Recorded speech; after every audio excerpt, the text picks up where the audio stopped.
Stadium, where the Ouachita Christian Eagles making a quick road trip over to Ruston tonight to take on the Cedar Creek Cougars. As I mentioned earlier, the Eagles enter tonight's contest at 3-0, 2-0 in district play. The Cougars come in tonight at 1-1. Both teams are on the field. We've had a national anthem. We've had our invocation, and right now we're getting ready to have a coin toss. And we'll probably go down to try and check in with Stan Humphreys with the Marion State Bank sideline report. Of course, you know, probably as we get a little further into the season, Daniel, maybe you see things kind of relax a little bit. Stan, I know, wants to go down there and kind of get in the mix with them, but you know, COVID can make that kind of tough this time of the year. But it looks like, I don't know, man, Stan's getting pretty close down there. He is. He's Stan Humphreys. You know, he can walk right in there. Well, let's see if we can get any audio from down there for the coin toss as the captains meet at midfield.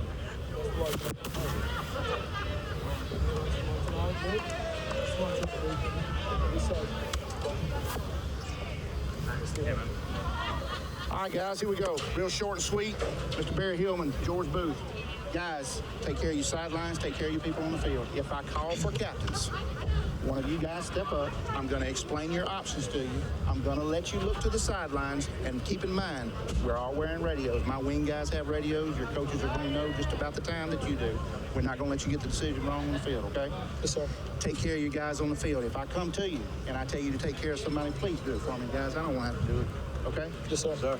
10, you going to call a flip? Yes, sir, I will. What you going to call? Tails. Ben say you're going to call tails.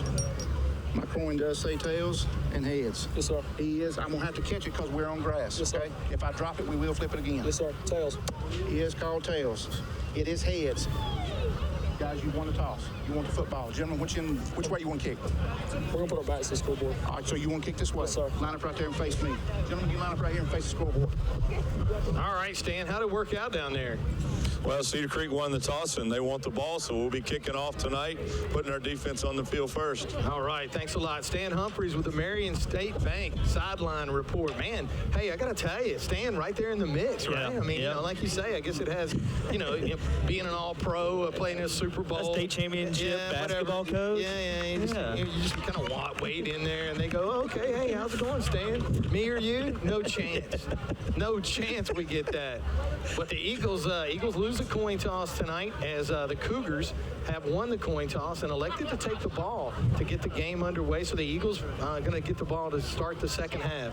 And making their way out onto the field for the Eagles is going to be number 1, Sam Harrell. And Sam will get things and get us underway tonight, kicking 40-yard line.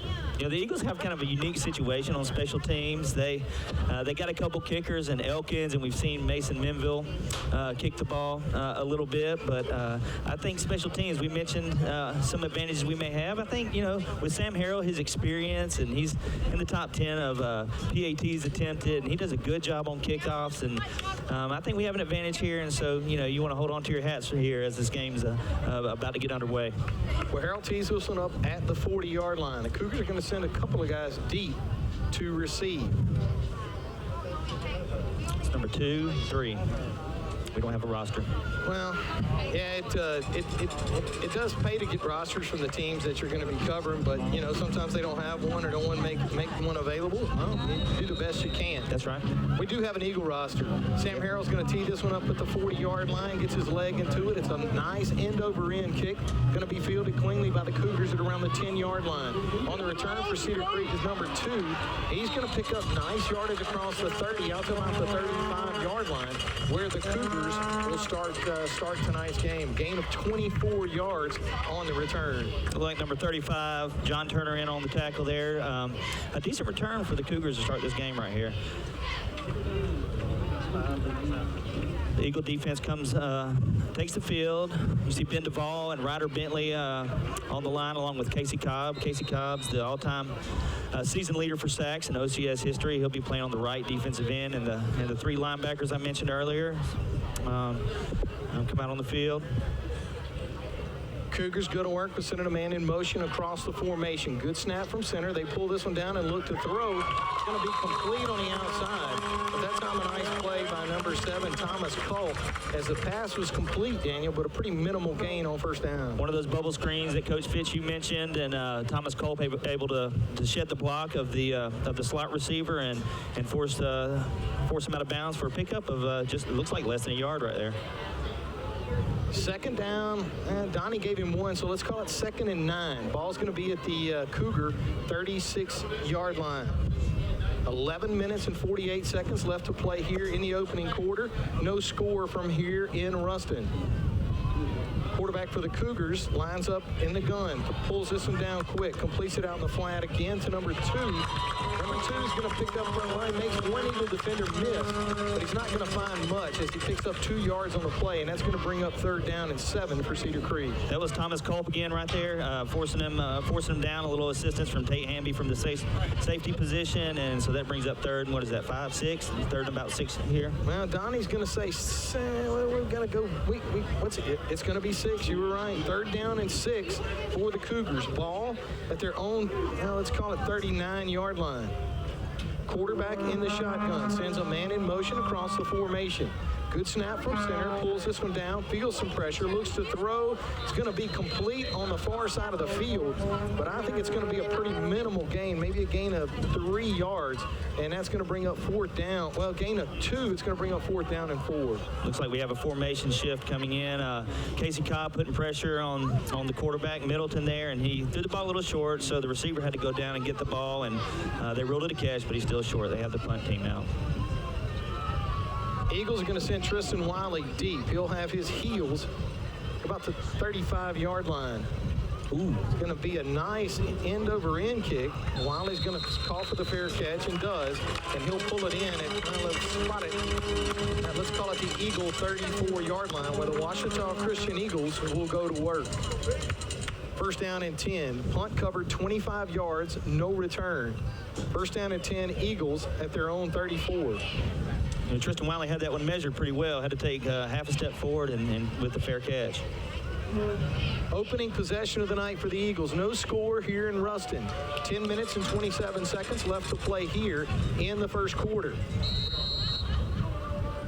Junior quarterback Landon Graves brings the Eagles to the line. 2 running backs join him in the backfield. Strickland, Lovelady. Good snap from center. Turns, hands this one to Strickland. And, boy, he is going to be met violently at the line of scrimmage. That vaunted offensive line of the Eagles that time, Daniel, giving up some penetration to Cedar Creek. It's going to be a loss of 1 yard on the play, bring up 2nd down and 11. Looked like they sent 5, kind of rushing a little run blitz there. And first hole Chad tried was closed. He tried another one. It closed up quickly, and so nowhere to go that time. 2nd down and 11 for the Eagles.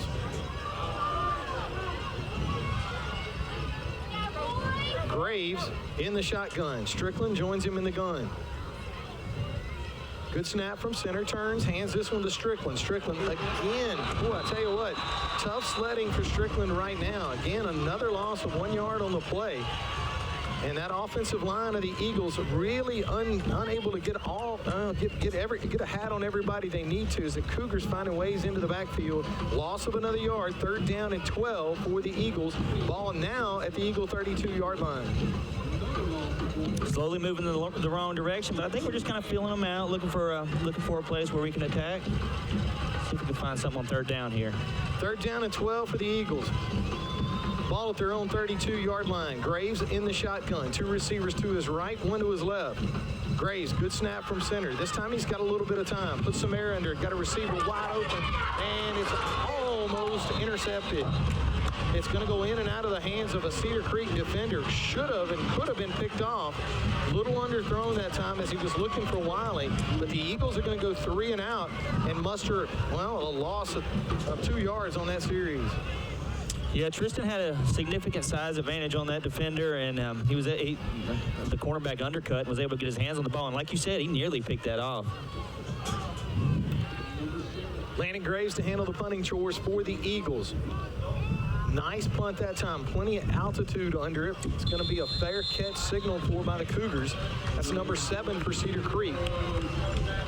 And And he will signal for the fair catch in Cougar territory at the Cedar Creek 39-yard line. Punt covers 30 yards, no return. But Cedar Creek's going to set up with good field position to start this drive already at their own 39-yard line.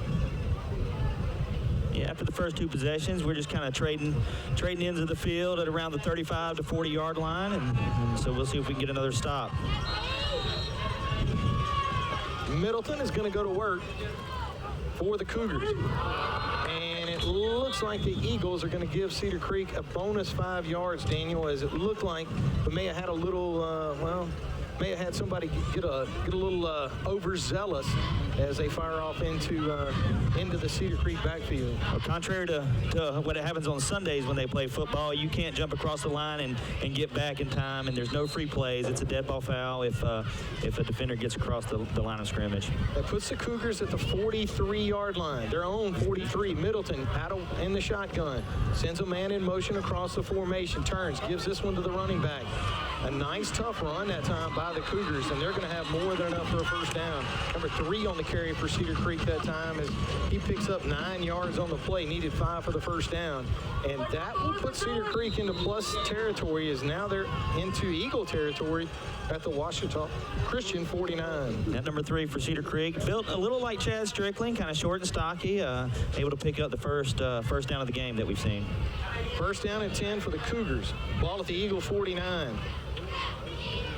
8 minutes, 14 seconds left to play here in the first quarter. No score from here in Ruston. The Eagles this time, well, I tell you what, a really nice job that time on the edge, Daniel. The running back for the Cougars tried to bounce it outside. He's going to lose a yard on the play. Yeah, that looked like number 17, Garrett Simmons, the senior defensive back, getting upfield and making the tackle for loss. Loss of 1 yard on the play is going to bring up second down and 11 for Cedar Creek. Back into Cougar territory at the Cedar Creek 49. No score here in Ruston. Opening quarter. Cedar Creek second down and 11 at their own 49. Middleton sends a man in motion. Empty backfield. Pulls this one. Oh, yeah. Swatted down. Yeah. Middleton tried to unload that one in a hurry. The Eagles smelled it out. And that's going to bring up third down now and 11 for the Cougars. Yeah, right defensive end, Casey Cobb beat the left tackle there and got his paws up there and was able to bat that ball down. Great play by Casey Cobb there. Third down and 11 for Cedar Creek. Ball at their own 49-yard line. Second possession of the night for Cedar Creek. First one ended in a punt.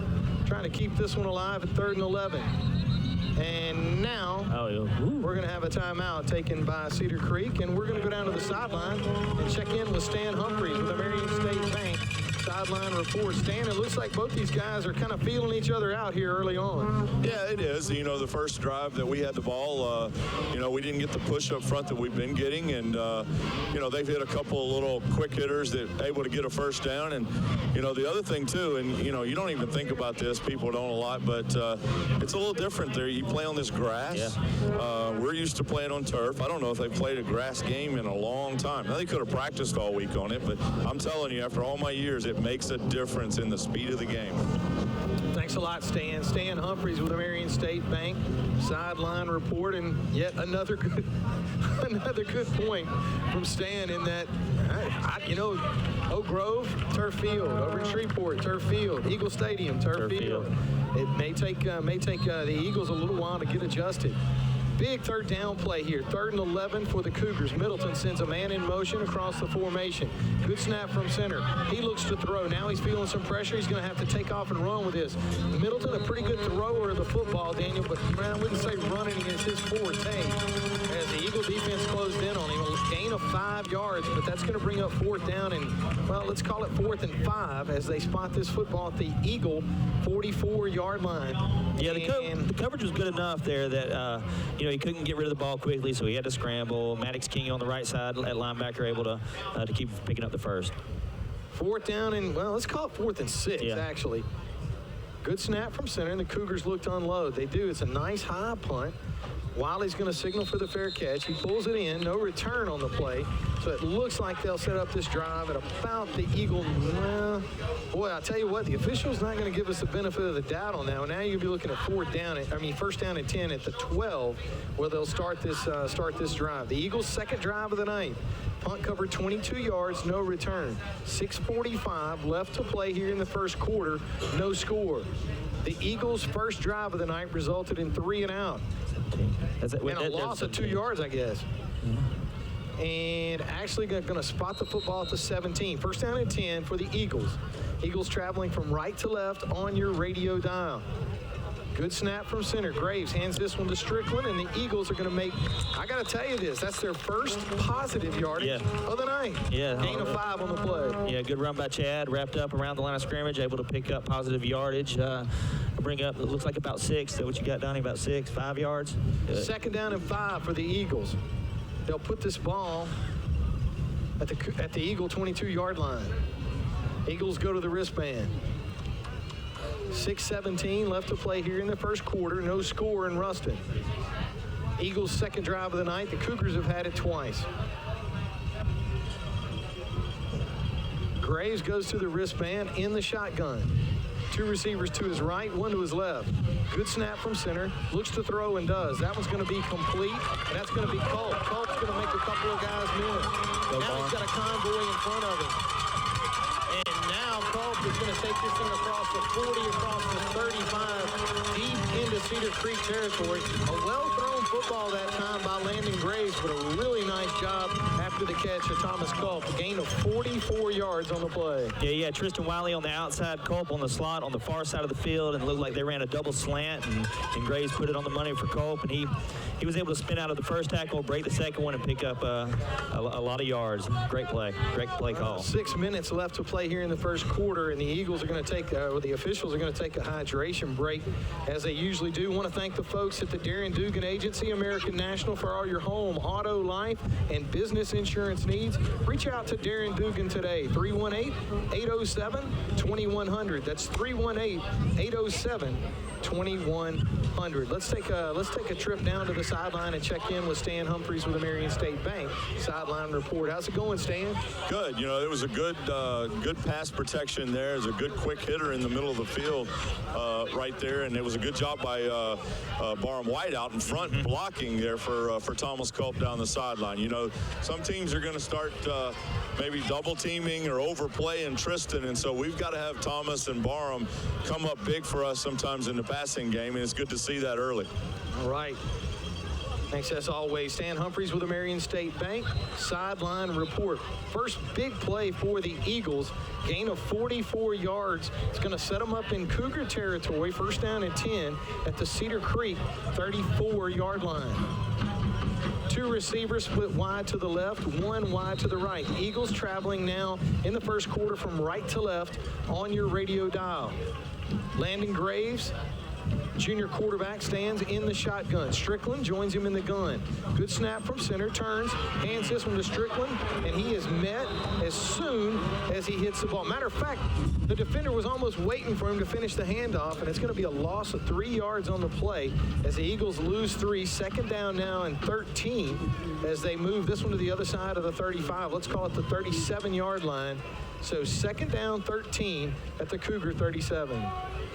Yeah, that was number 8, Bryce rushing for Cedar Creek, and he's a junior, and he's kind of one of those kids that stands out on film. Looks like he's about, 6 foot, 6'1", about 240, and he's a big kid, and he can move pretty well. Graves out of the shotgun. 2 receivers to his left, 1 to his right. Strickland joins him in the shotgun. Good snap from center. Looks to throw. Pulls this one down. He's got a man that's going to be caught over the middle of the field. Number 4, Brock Hogan. Hogan's going to pull that one in. But, boy, I tell you what, the Cedar Creek coverage closed in on him quickly. Gain of 4 yards. It's going to bring up third down and 9. Nice throw and a nice catch as Hogan brings in his first catch of the night. Yeah, Hogan trying to find some space in the middle of the field to to pick up some yardage, but like you mentioned, good coverage, and brought down pretty soon after he made that reception. Third down, big third down here on this drive. Of course, you got to think this is 4-down territory for the Eagles. They find themselves 3rd and 9 at the Cougar 34-yard line. Graves, good snap from center. Rolls, sets his feet, throws, and that was going to be incomplete. Boy, I tell you what, almost intercepted that time by Cedar Creek. As Graves was looking for a call, underthrew it. Now we got a penalty marker in the Eagle backfield. Looks like it could be a hold against the Eagles, but boy, I tell you, it'd be an interesting call here for Cedar Creek. Do you take the penalty, or do you decline it, bring up 4th down for Ouachita Christian? Of course, I'm speculating that it's a holding call, but yes, it is. I'm not speculating anymore. No, you're not anymore.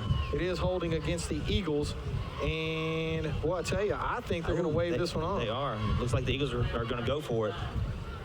So it's going to be 4th down and 9. The Cougars decline the penalty. Ball at the Cougar 34-yard line. Empty backfield, 3 receivers to the right, 2 to the left. 5 receivers as part of the set. Graves calls for the ball. He's got time, sets his feet, throws this one down. Wow, he's got it at the 5, touchdown! Ouachita Christian. Number 3, Tristan Wiley is going to haul that one in from 34 yards out. Touchdown Eagles. Well thrown football and a nice catch by Tristan. Everybody that was above field level had a good vantage point there of watching Tristan get that separation, and I think that's Tristan's 4th catch in a row over the last 2 weeks that has gone for a touchdown. Well, the Eagles are going to strike first here in the first quarter. Put 6 points on the board. Sam Harrell on to attempt the extra point. Number 22, Jed Hudnall to hold. Good snap from center. Kicks down, kicks away, and it's good. The Eagles are going to take a 7-0 lead here over the Cedar Creek Cougars.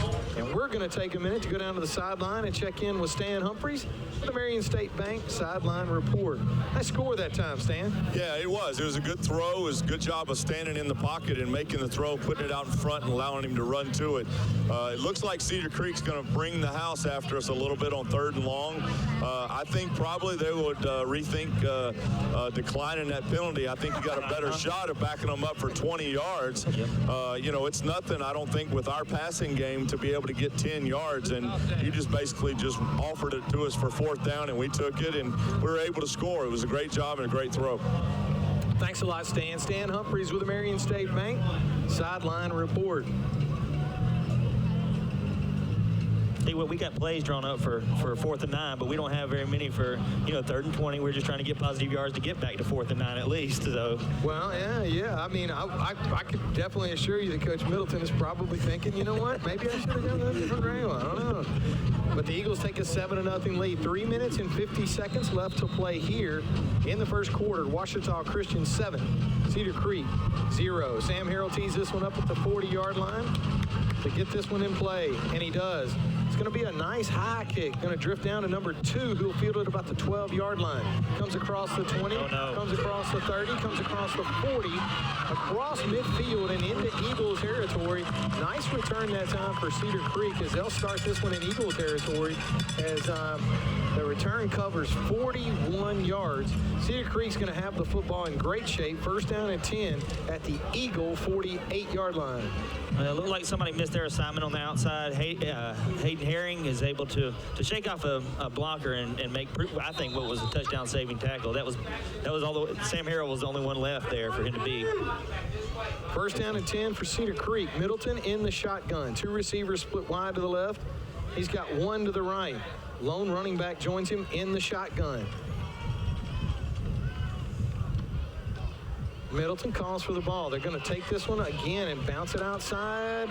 And I tell you what, that Eagle defense, that time a little soft on the corner, a little soft on the edge as the Cougars pick up 4 yards on 1st down. Yeah, not the play they were expecting. Looks like they were looking for a pass towards the outside, so they kind of softened up their coverage and to defend the pass. And there's a little room to work there. Zach White with a good tackle for a 4-yard gain. 2nd down and 6 for Cedar Creek. Ball at the Eagle 44-yard line. Middleton will look to the sideline to get the call. Stands in the shotgun, one running back with him in the gun. Turns, hands this one off. And boy, I'll tell you what, the Eagle defense nice up front. But boy, maybe a missed tackle or just second effort out of their running back that time. But the Cougars needed 6 for a first down. Looks like Donnie's going to give them 7, or actually going to give them 10. That's going to be more than enough for the first down, as now Cedar Creek finds himself first down and 10 in Eagle territory at the Eagle 34-yard line. Cougars run a man on late. Middleton out of the shotgun. Go to the sideline for the play call.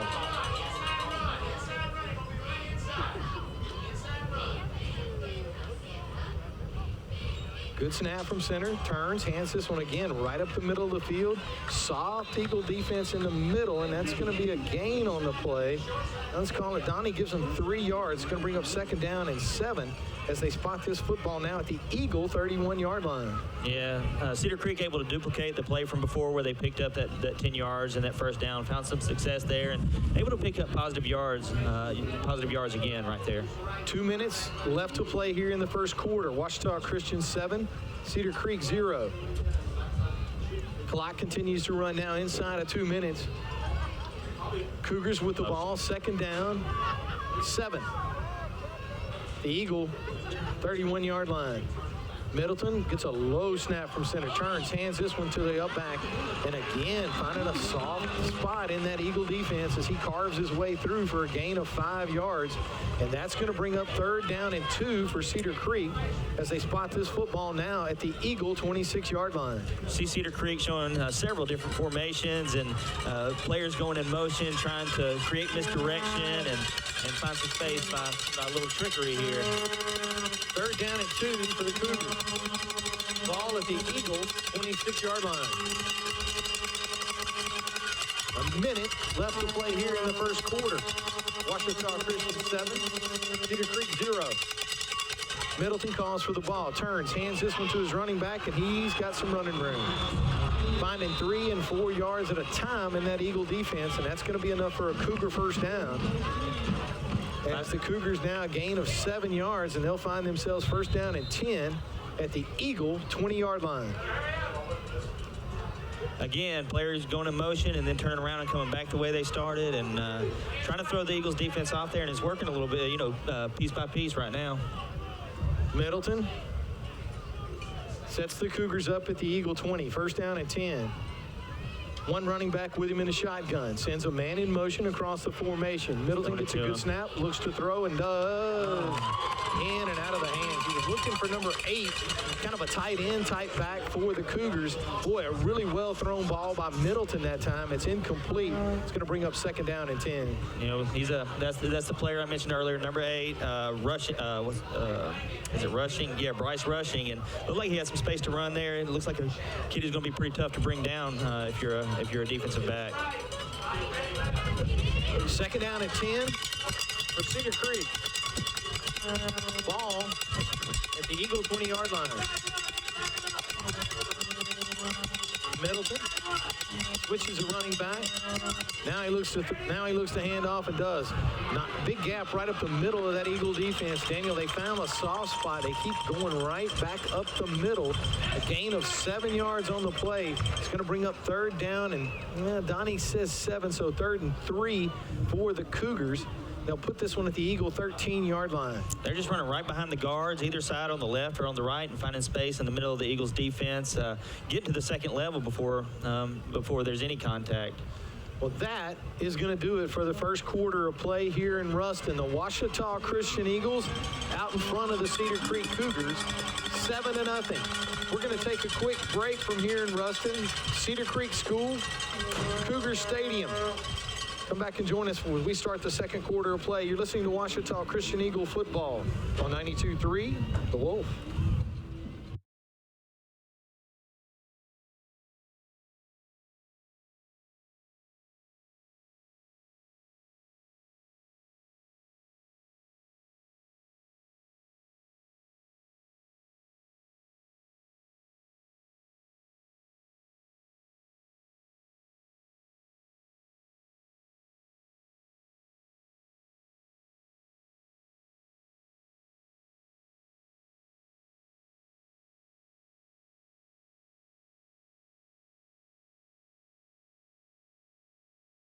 Cedar Creek.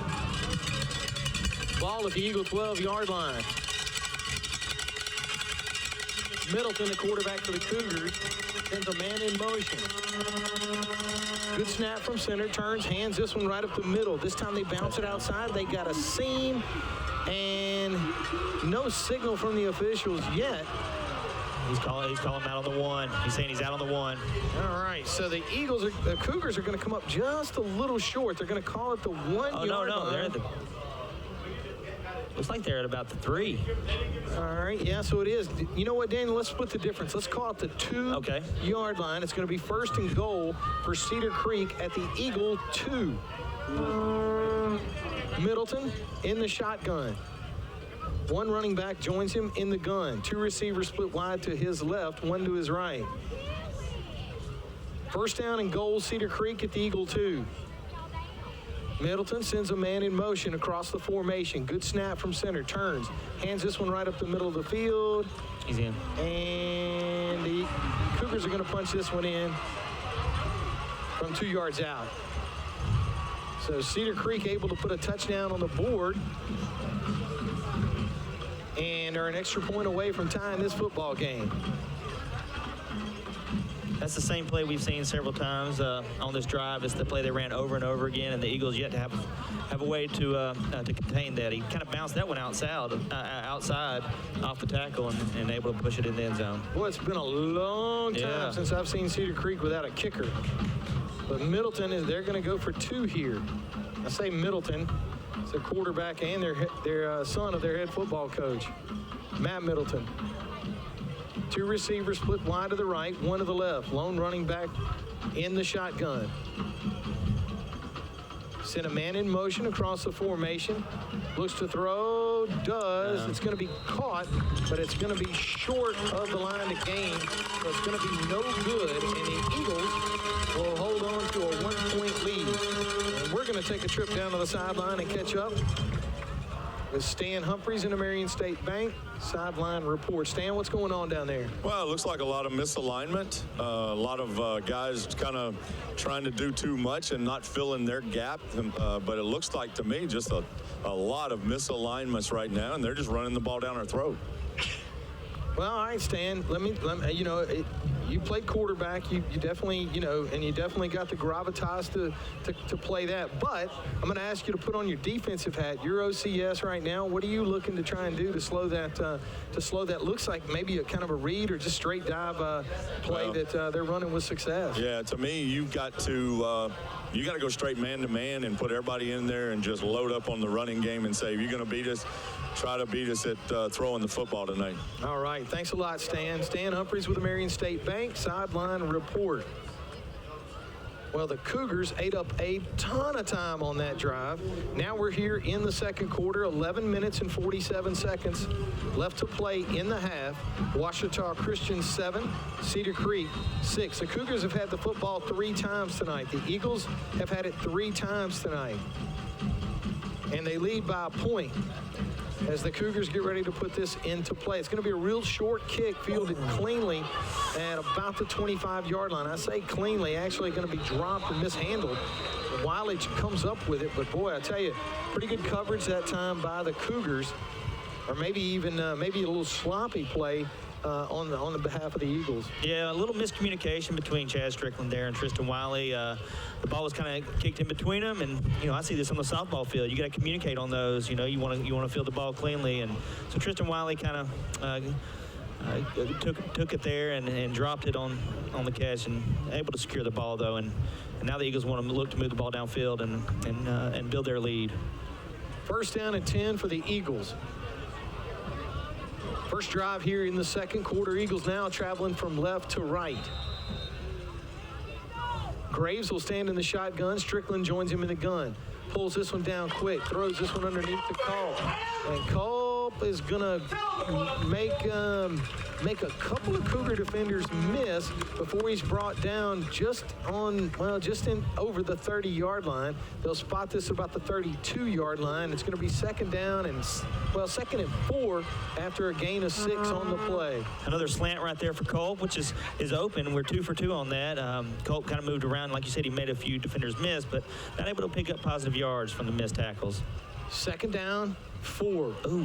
Boy, I tell you what, Strickland hit in the backfield that time. Missed block that time as Chad Strickland took the ball from Graves and hit immediately on the exchange. And it looks like it's actually going to be a loss of 1 on the play. And now you're going to be looking at 3rd down and 5 for the Eagles on this drive. Big 3rd down play here to keep this drive alive. That was Bryce Rushing. We've said his name several times. I'm about tired of saying his name, so hopefully he won't, we won't be calling his name for tackles or catches or good blocks anymore. Graves in the shotgun. 3rd and 5 at the Eagle 30. Good snap from center. He's got some time. Pulls this one down. He gets hit as he throws it. Oh, he caught it. Culp's going to come up with it. He's got to get upfield to pick up this 1st down. And it looks like if the spot stays where it is right now, it looks like he's going to have a 1st down. And that 1st down and all 1st downs brought to you by the fine folks at Community Pharmacy.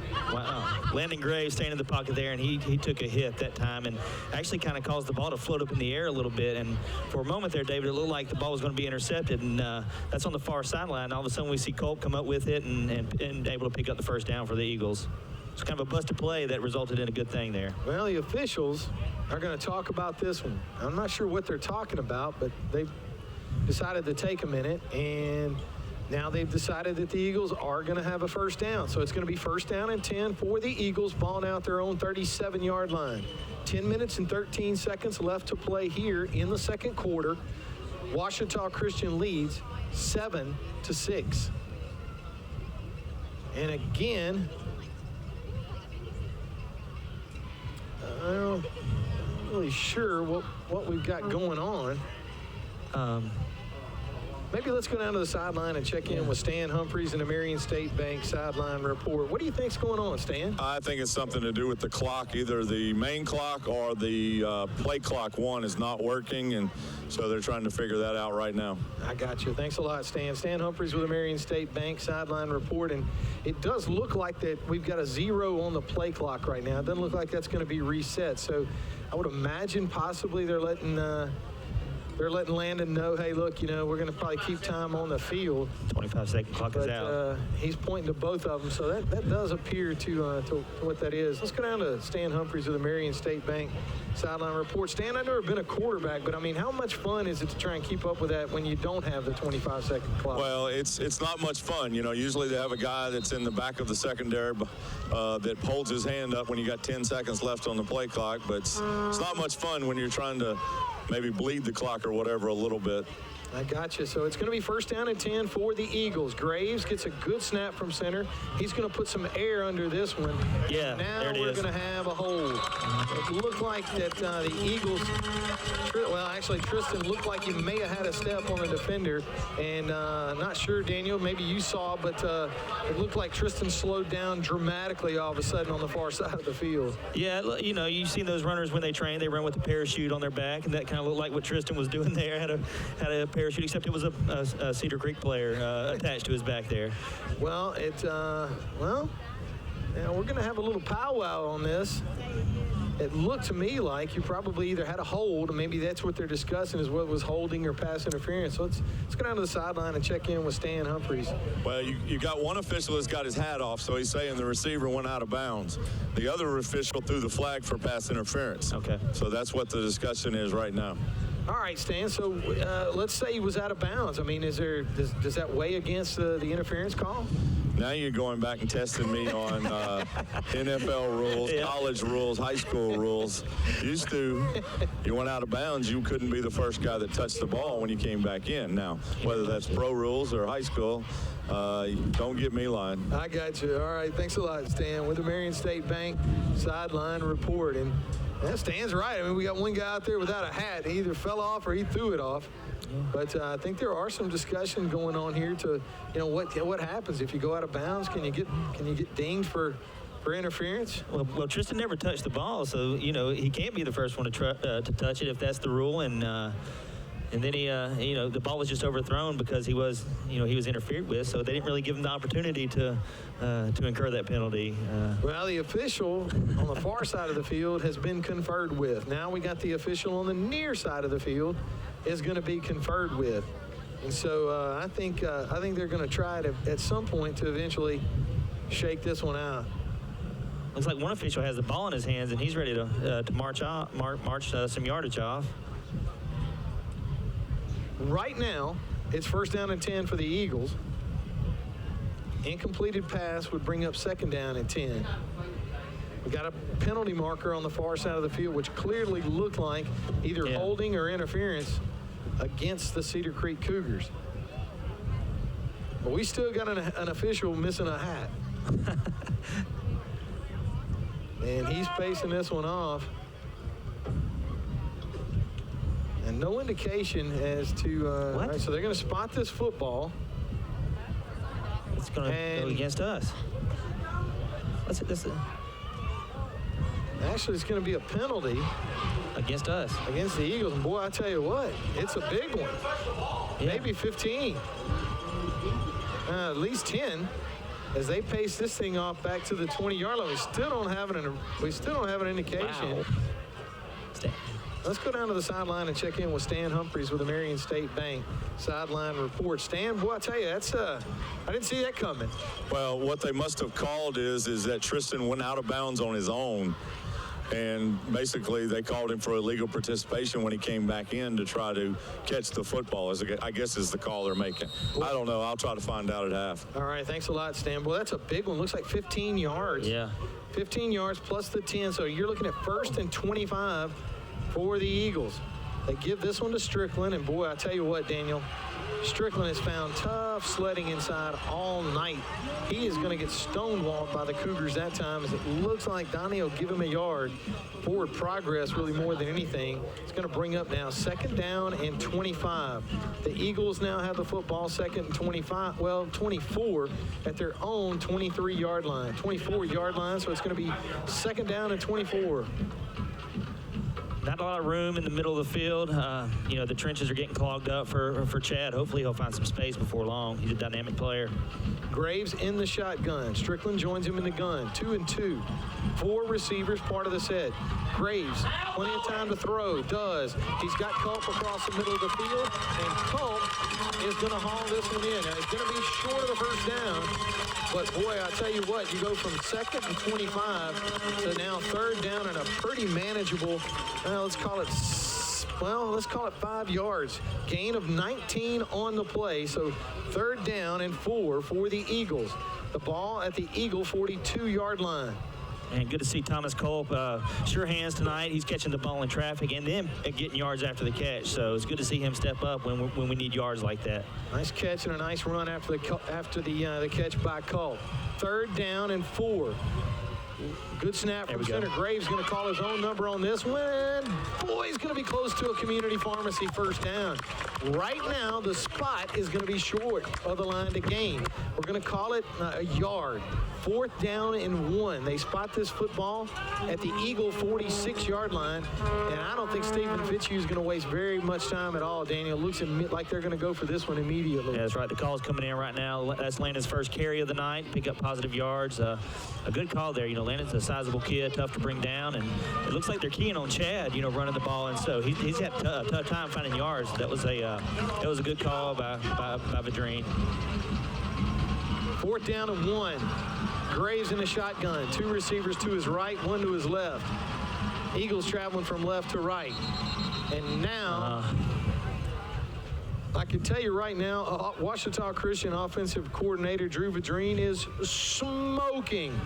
I think literally smoking on the sidelines. Boy, I tell you what, a lot of frustration that time as Drew, I think he had what he wanted. and they couldn't get it executed. And I know as a coach, you know, you got to think, man, you know, just run the play. I got it. Yeah. And just didn't seem like they had it. Let's go down to the sideline and check in with Stan Humphreys with the Marion State Bank sideline report. Stan, what's going on down there? Big fourth down. Yeah, it's a big fourth down and misalignment again on offensively on that side. You know, we were misaligned a while ago on defense, misaligned on offense. To me right now, our guys need to just settle down and need to go back and start focusing on what's going on. I don't see the same focus that we've had for 3 weeks right now. I don't see the intensity that we've had for 3 weeks. Somehow they've got to get some leaders on this team and step it up right now. All right, thanks a lot, Stan. Stan Humphreys, the Marion State Bank sideline report. 7 minutes and 31 seconds left to play here in the first half. Eagles lead 7-6. Big fourth down play here in the second quarter for this Ouachita Christian offense. Fourth down and 1. Ball at the Eagle 46-yard line. That's Lovelady in the backfield. Landon Graves in the shotgun. 2 receivers to his right, 1 to his left. Graves is going to call his own number. Oh, yeah. And he's got first down written all over that one. And I'm going to tell you why.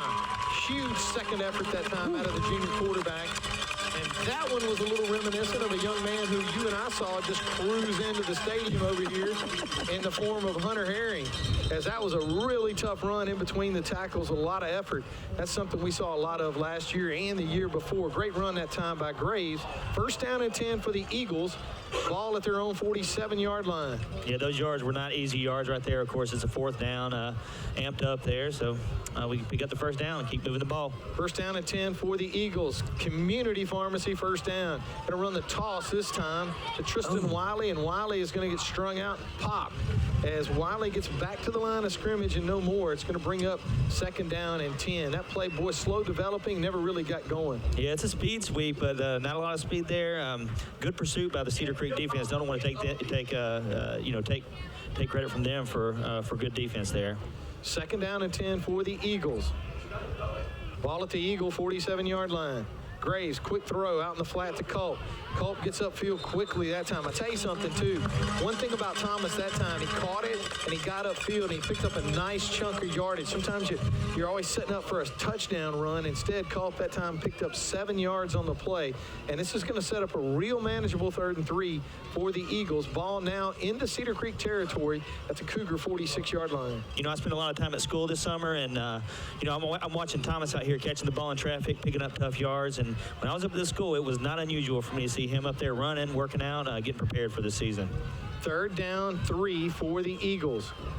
Graves turns, fakes to Strickland, throws, and that one's behind. Actually looking that time for Brock Hogan, and it looked like that one just, it didn't find its mark. So, you got 1 fourth down that you convert.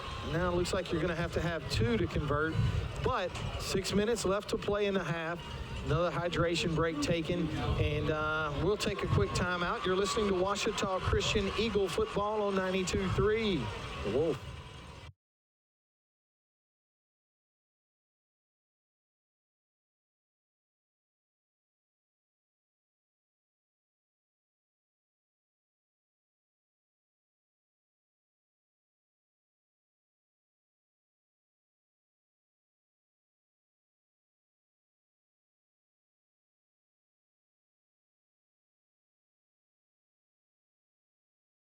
D&H Sporting Goods with 2 locations in Bastrop and Sterling to serve you. Stop by D&H Sporting Goods for all your Ouachita Christian Eagle gear. 5 minutes and 50 seconds left to play here in the second half. Eagles lead 7-6. Fourth down. 3 yards to go. Graves with the ball at the Cougar 46-yard line. High snap from center. Fake. Runs this one, and he is going to be stopped in the backfield. Didn't get back to the line of scrimmage. Going to be a loss of 1 on the play, and that is going to be a turnover on downs as Cedar Creek's defense responds well that time. And you know, I'm going to do something here, and I'm not going to go down to Stan. He'll just have to kind of mull this one over until we go back down to him. But Stan talked about alignment and execution, and he said we had a little problem on defense, a little bit of problem. And well, I tell you what, that's what that looked like coming out of that timeout. It didn't look like we were ready to play. It did. Bryce rushing again on the tackle. First down and 10 for Cedar Creek. Middleton will go to the sideline. Lone running back with him in the backfield. 2 receivers split wide to the right, 1 to the left. Middleton calls for the ball. A little bit of a mix-up, it looks like. And, boy, I tell you, Middleton will pay a small price for that one, as it looked like a little bit of confusion that time with between him and his running back. Gain of 2 yards on the play, though, is Middleton able to fall forward. Yeah, Ryder Bentley, the big sophomore, 6'7", 270 in the backfield pretty quickly there and putting pressure, able to force him back inside where Zach White was able to clean it up. 2nd down and 8 for the Cougars. Ball at their own 49-yard line. Middleton goes to the line of scrimmage and call this play. They're going to turn and hand this one to the running back. Boy, I tell you what, a lot of success by Cedar Creek, Daniel, on that belly play early. But boy, stonewalled that time, no gain, and now you're looking at a big 3rd down play here for Cedar Creek to keep this drive alive. Number 66, Reed Messenger there. He's also a sophomore, and he comes in at 6 feet 290, and he got off the ball well and able to plug the hole that they've been hitting time and time again tonight. Great play by Reed. Big 3rd down play here for Cedar Creek with 4 minutes and 37 seconds left to play here in the first half. Eagles lead 7-6. 3rd down and 7. Middleton sends a man in motion, pulls this one down, throws it out in the flat. It's incomplete. Get the ball, get the ball. It's going to bring up 4th down. Now, that ball's going to travel out of bounds. But boy, I tell you what, didn't look like a real forwardly thrown forward pass. But either way, it's going to be 4th down now. And boy, I got to think the Cougars are probably going to punt this football. Yeah, I'm going to ask Donnie, you think that was a forward pass or a lateral there? It was close, yeah, but the ball traveled out of bounds, so irrelevant. That's right. That's right. So it is going to bring up 4th down for Cedar Creek. And a very, very, very dangerous return man in the form of Tristan Wiley is going to drift deep for the Eagles. He'll plant his heels at the Eagle 25-yard line. High snap from center is going to be handled. And this is going to be a real short punt. High, but it's going to take a fantastic Eagle bounce. Going to travel inside the Eagle 20. Boy, it looks like the official is going to set this one up at about the 17-yard line, where the Eagles will start this drive. 1st down and 10 at their own 17.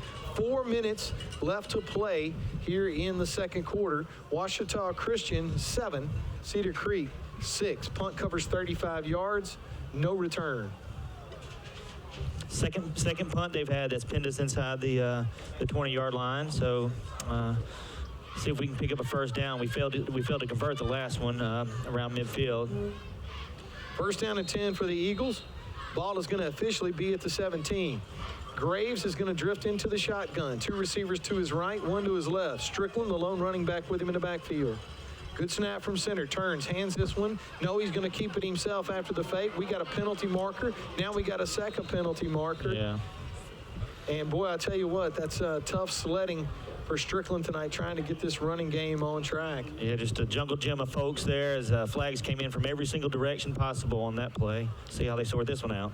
Well, let's go down to the sideline and check in with Stan Humphreys with the Marion State Bank sideline report. How we doing down there, Stan? Well, it looks like we're going backwards here on this one. Looks like it Holden on the outside, us trying to get on the outside there, and with Landon, and was not able. They're checking to see if they want it or not. All right. Let's see what we got. See what we got going down. Boy, a lot of laundry on the ground, and well, Stan was right. We're going in the wrong direction. Now they're pacing this one off towards the Eagle end zone. It's going to be a penalty of 5 yards on the play, maybe more. Just depends on maybe half the distance. That's half the distance, yeah. 7.5 or so, 7. Still don't have any indication from the officials, but it is going to be signaled ready for play. Looks like a holding call. So it's going to be, let's see, it's actually going to be 1st down now following the penalty. Boy, that's not going to be 7.5. It's going to be 20. So 1st and 19 following the penalty. Graves is going to line up in the shotgun. They're going to put this ball at the Eagle 8-yard line. Graves gets a good snap from center, looks to throw. He does. He's got Culp, and Culp is going to get upfield after a nice catch. And boy, I tell you what, Daniel, a nice throw that time and a nice catch by Culp, as he is going to move, at least move the down marker and make this a much more manageable 2nd down and 12 as they spot this football. Looks like the Eagle, well, let's call it 16-yard line. 2nd down and 11. Graves in the shotgun. 2 receivers, actually 3 receivers. Trips to his left, 1 to his right. The lone receiver to his right is Hogan. Good snap from center. Throws this one quick, and that's going to be caught. Looks like Culp doing a nice job of catching the football. Actually, that's going to be Wiley. And it's going to be a gain of 5 yards on the play. So now here we go. We go from 1st and 20 to 3rd and 5. Ball, well, let's see, 6 yards as they'll spot this one at the 20-yard line. 2 minutes and 40 seconds left to play here in the first half. Eagles lead 7-6. Huge 3rd down here to keep this drive alive. Graves with 2 receivers split to the left, 2 to the right. Strickland joins him in the shotgun. Good snap from center. Looks to throw. He's got a man wide open. It's Culp. Culp hauls it in at midfield. A very well thrown football that time by Landon Graves, and just as well as it was thrown, it was hauled in by Thomas Culp. Great throw and a great catch.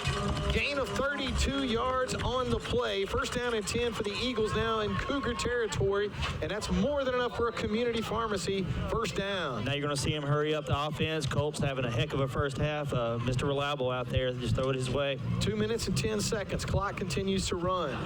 Graves unloads this one to the far side. It's going to be caught. Actually, number 10, Barham White's going to haul that one in. Nice gain on the play, gain of 6 yards. Clock continues to run now, minute 54 seconds. Barham White's first catch of the night, cutting the down and distance in half, and keeping that in mind. So we got time to work and 2 timeouts to work with. 2nd down, 4 for the Eagles. Ball at the Cougar 41-yard line. There we go. And we're going to get a free play there. Yep. There's a bonus 5 yards needed. 4. That's going to be encroachment. That's a 5-yard penalty, and that's going to be more than enough for another community pharmacy first down. David, it didn't look like they were going with a hard count there. It looked like Landon was just trying to communicate, get the play call in, and one of their defensive tackle jumped off sides. Well, I tell you what, nothing like 5 yards the easy way. Especially when it gives you that first down. Absolutely. Let's go down to the sideline and check in with Stan Humphreys with the Marion State Bank sideline report. Stan, what's going on down there? Well, it was a great throw there by Landon in the backfield. They had a free rusher coming. Nobody picked him up. He was coming. Landon stood in there, made the throw actually before Culp was coming open, and just laid it out there and let him run to it and made a great catch. And it looks like to me that that's where we're going to have to throw the football tonight to be successful against this Cedar Creek. Their defensive line right now, a couple of guys up front are doing a great job in the running game. We just got to put the ball in the air a little bit, and maybe it'll soften them up. Dan, I bet as a quarterback, man, you really hate it when it's tough to get the running game going, don't you? I tell you what, there's nothing any better, the best friend to the quarterback than running the football, though, because when you get to run the football, you get the play actions off of it for the home runs. I got you. I'm just kidding with you. Thanks a lot, Stan. Stan Humphreys with the Marion State Bank sideline report. First down and 10 for the Eagles. Landon Graves is going to operate out of the shotgun. 2 receivers to his left, 2 to his right. Good snap from center. Graves looks to throw. Sets his feet this time. Pretty ball. Oh, it's going to be in and out of the hands of Tristan Wiley. Really nice throw that time by Graves. Man, maybe Daniel, maybe just a hair behind him, but really a well-thrown football, and that's going to be incomplete. Bring up 2nd down and 10 for the Eagles. Ball at the Cedar Creek 37-yard line. Yeah, it looked like, you never know what the call is. Tristan cuts inside there. The ball's behind him. If he kind of runs a flag or kind of cuts outside towards the corner, maybe that ball's on the money. So you don't know if that was a communication or pressured, but needless to say, the Eagles got 2nd and 10. A minute and 28 seconds left to play here in the first half. 2nd down and 10. Ball at the Cougar 37. Graves with Strickland behind him in the gun. Pulls this one down quick, throws this one out in the flat to Wiley. Wiley, boy, they were trying to set up a tunnel screen, and now we got a penalty marker. And I got to tell you that he must have thrown that from Cleveland. Yeah, he covers. He has a pretty good pass downfield from the official there. He got some distance on that throw. That was a toss. I'm not sure who that's going to go against. It looks like of course the Cougars are signaling against the Eagles, but And we're going to wait. Looks like the Eagles anticipating it being against them as they're already moving back. Yep. All right, so 2nd down and 10. You're going to take this penalty. And they're going to back us up. It looks like it's probably going to be a holding call against the Eagles. No, that's 15 right there. Well, I still haven't seen any signal from the officials. It is a 15-yard penalty. It's a huge penalty. Yeah, the white hat was facing the other way, and he did something. You can't see it from here because he's facing the home side. So there's still no signal from the officials. So whatever it was 15 yards. So now the Eagles are looking at 2nd down and 25 with 1:20 left to play here in the half. 2nd 25 is not a down and distance you got a whole lot drawn up for. Graves operates out of the shotgun, gets a good snap from center, try to get at least a chunk of this yardage back. He's going to pull it down. He's going to have to run it himself. Boy, just made it back to the line of scrimmage. Gain of 4 yards on the play. A minute left to play here, and Coach Fitzhugh has decided to take a quick timeout. We'll take one with him. You're listening to Ouachita Christian Eagle football on 92.3. The Wolf.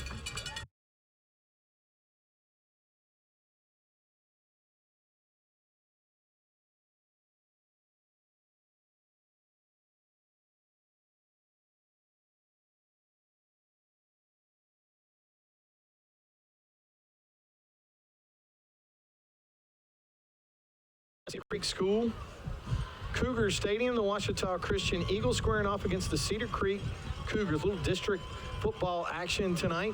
Ouachita Christian leading the game right now 7-6. Big 3rd down play here. The Eagles, I got to tell you, Daniel, still don't really know what happened on that play on the far side of the field, but the Eagles get hit with a 15-yard penalty to bring up now 3rd down and, well, gain of 4, so let's call it 3rd down and 21.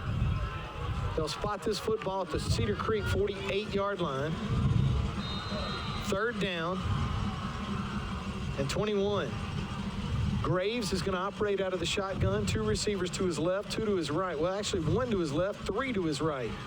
Graves operates out of the shotgun. Strickland joins him in the gun. Good snap from center. Gets to set his feet, throws this one across the field to Wiley. Wiley with a nice catch. Well, I tell you, you don't get all 25 of those yards, but you pick up a big chunk of it.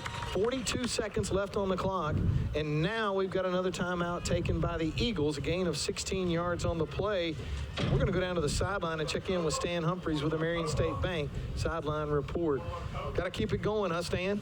Yeah, you know, they're doing a good job of mixing up. They were blitzing and playing straight man a while ago. Then they got in the 2nd down and 25 or 30 and 3rd down and all that. And then they went to rushing 3 and dropping 8, playing in a deep zone. I believe the call a while ago was an offensive lineman blocking the back on that screen that they tried to run to that sideline over there. But, you know, the thing about it is that flag came from 30 yards down the field for a flag at the line of scrimmage.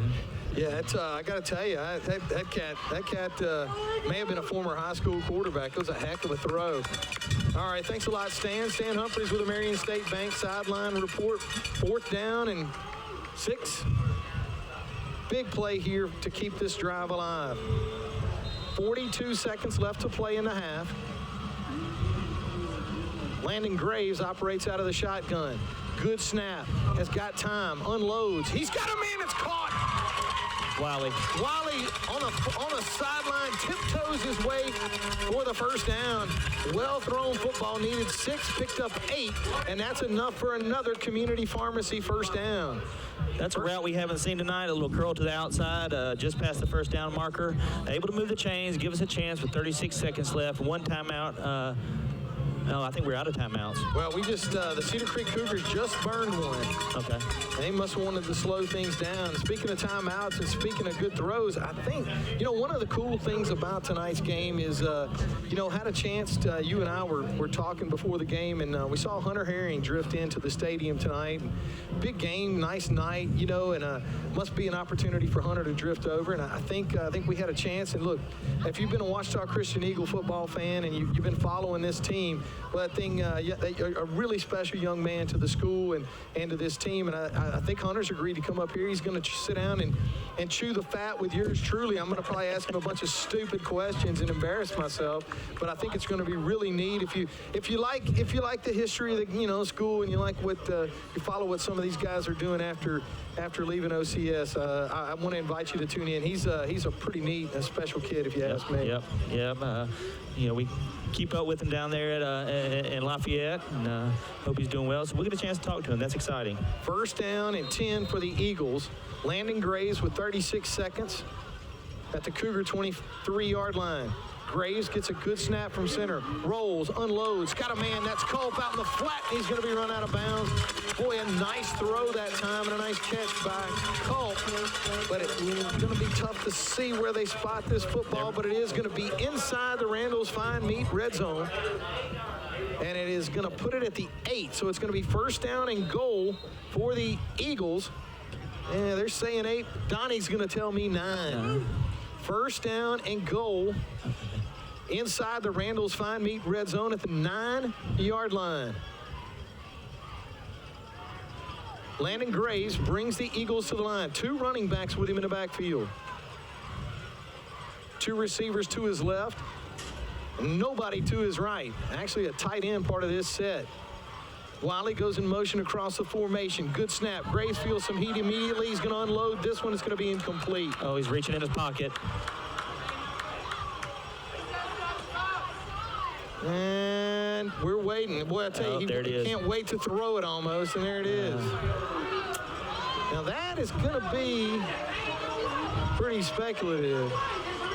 But you hear the coach up here. It looks like it's going to be intentional grounding is what the call is, so they're going to discuss it, I'm sure. But they're trying to determine whether he was inside the tackle box or outside the tackle box there. There was pressure pretty quickly there. Well, the pressure was almost instant. Yeah. And we're going to have to see how much they mark off on it. And it looks like it's going to be a 5-yard penalty, but just as important, it's going to be a loss of down on the play. So you're going to now be looking at second down and goal. And they'll face this back to, right at the 20-yard line. Actually, the 21, just outside the Randall's Fine Meat red zone at the 21-yard line. 23 seconds left to play here in the first half. Eagles lead 7-6. Graves operates out of the shotgun. Strickland joins him in the gun. 3 receivers to his right, 1 to his left. Good snap from center. Pulls it down. Air under this one. Wiley in the corner. It's going to be out. There it is. Yes, sir. Well, I got to tell you, man, that was a well-thrown football, but boy, the laundry is raining right now as the Cougars are going to get dinged with a pass interference call in the corner of the end zone. Wiley looked like he had established position, and, I tell you what, if I'm the Cedar Creek defender, I got to tell you, Daniel, I'm doing the exact same thing. That's right. Because that's a touchdown if he does. It is. It's not an automatic first down either, so it looked like he just never found the ball. The defender never found the ball and put the hands up in the face of Wiley and kept him away from making that catch. There's a significant size advantage that we have there with Wiley. Second down and goal at the 10-yard line. 17 seconds left to play in the half. Graves with the football inside the Randall's Fine Meat red zone at the 10. Sends a man in motion across the formation, and now we moved. We're going to have penalty markers on the play, and that's going to go against the Eagles. It's going to cost them 5 yards. They're going to back this thing up now to the 15-yard line. Boy, this is really a tough way to close. The ball's moving around a lot without ever being snapped. It's going back and forth there. Just a little twitch on the offensive line moves us back. Second down and goal at the 15-yard line. Man in motion across the formation. Graves gets a good snap. He's got time, sets his feet, throws this one. Touchdown! Ouachita Christian! Landon Graves is going to find Tristan Wiley in the corner of the end zone, and the Eagles are going to score. Touchdown's good from 15 yards out. That touchdown brought to you by the fine folks at Trinity Diamonds Direct. What a route by Wiley there. He cuts to the inside right at the goal line and makes the defender take a jab step and then cuts it right towards the edge, and Landon puts it on a dime right there, and that's Tristan Wiley's 21st career touchdown reception here at OCS. Touchdown good from 16 yards out. Sam Harrell on to attempt the extra point for the Eagles. The kick is up, and it's good. As Ouachita Christian will add to the lead. 11 seconds left to play here in the first half. Ouachita Christian 14, Cedar Creek 6. Let's take a chance to go down to the sideline and check in with Stan Humphreys with the Marion State Bank sideline report. That's a nice way to close out the half, huh, Stan? Yeah, it was. It was a nice job there by Drew Vadrine. You know, he put 2x2, 2 receivers to the field, 2 into the boundary, put Tristan into the boundary, then motioned one of the receivers that was into the boundary away from Tristan to basically single him up on the outside, and made a great little post move to the middle of the field, back to the corner. But it was a great job by the O-line for protection for him to be able to get the ball out to Tristan in the corner of the end zone. Thanks a lot, Stan. Stan Humphreys with the Marion State Bank sideline report. The Ouachita Christian Eagles are going to close out the first half of play with a touchdown. Puts them up 14-6 over Cedar Creek with 11 seconds left to play here in the first half. Who's this big tall guy that came in here to talk to you? Who is that? I mean, what is it? Hold on a second, Dave. I'm getting an autograph right now.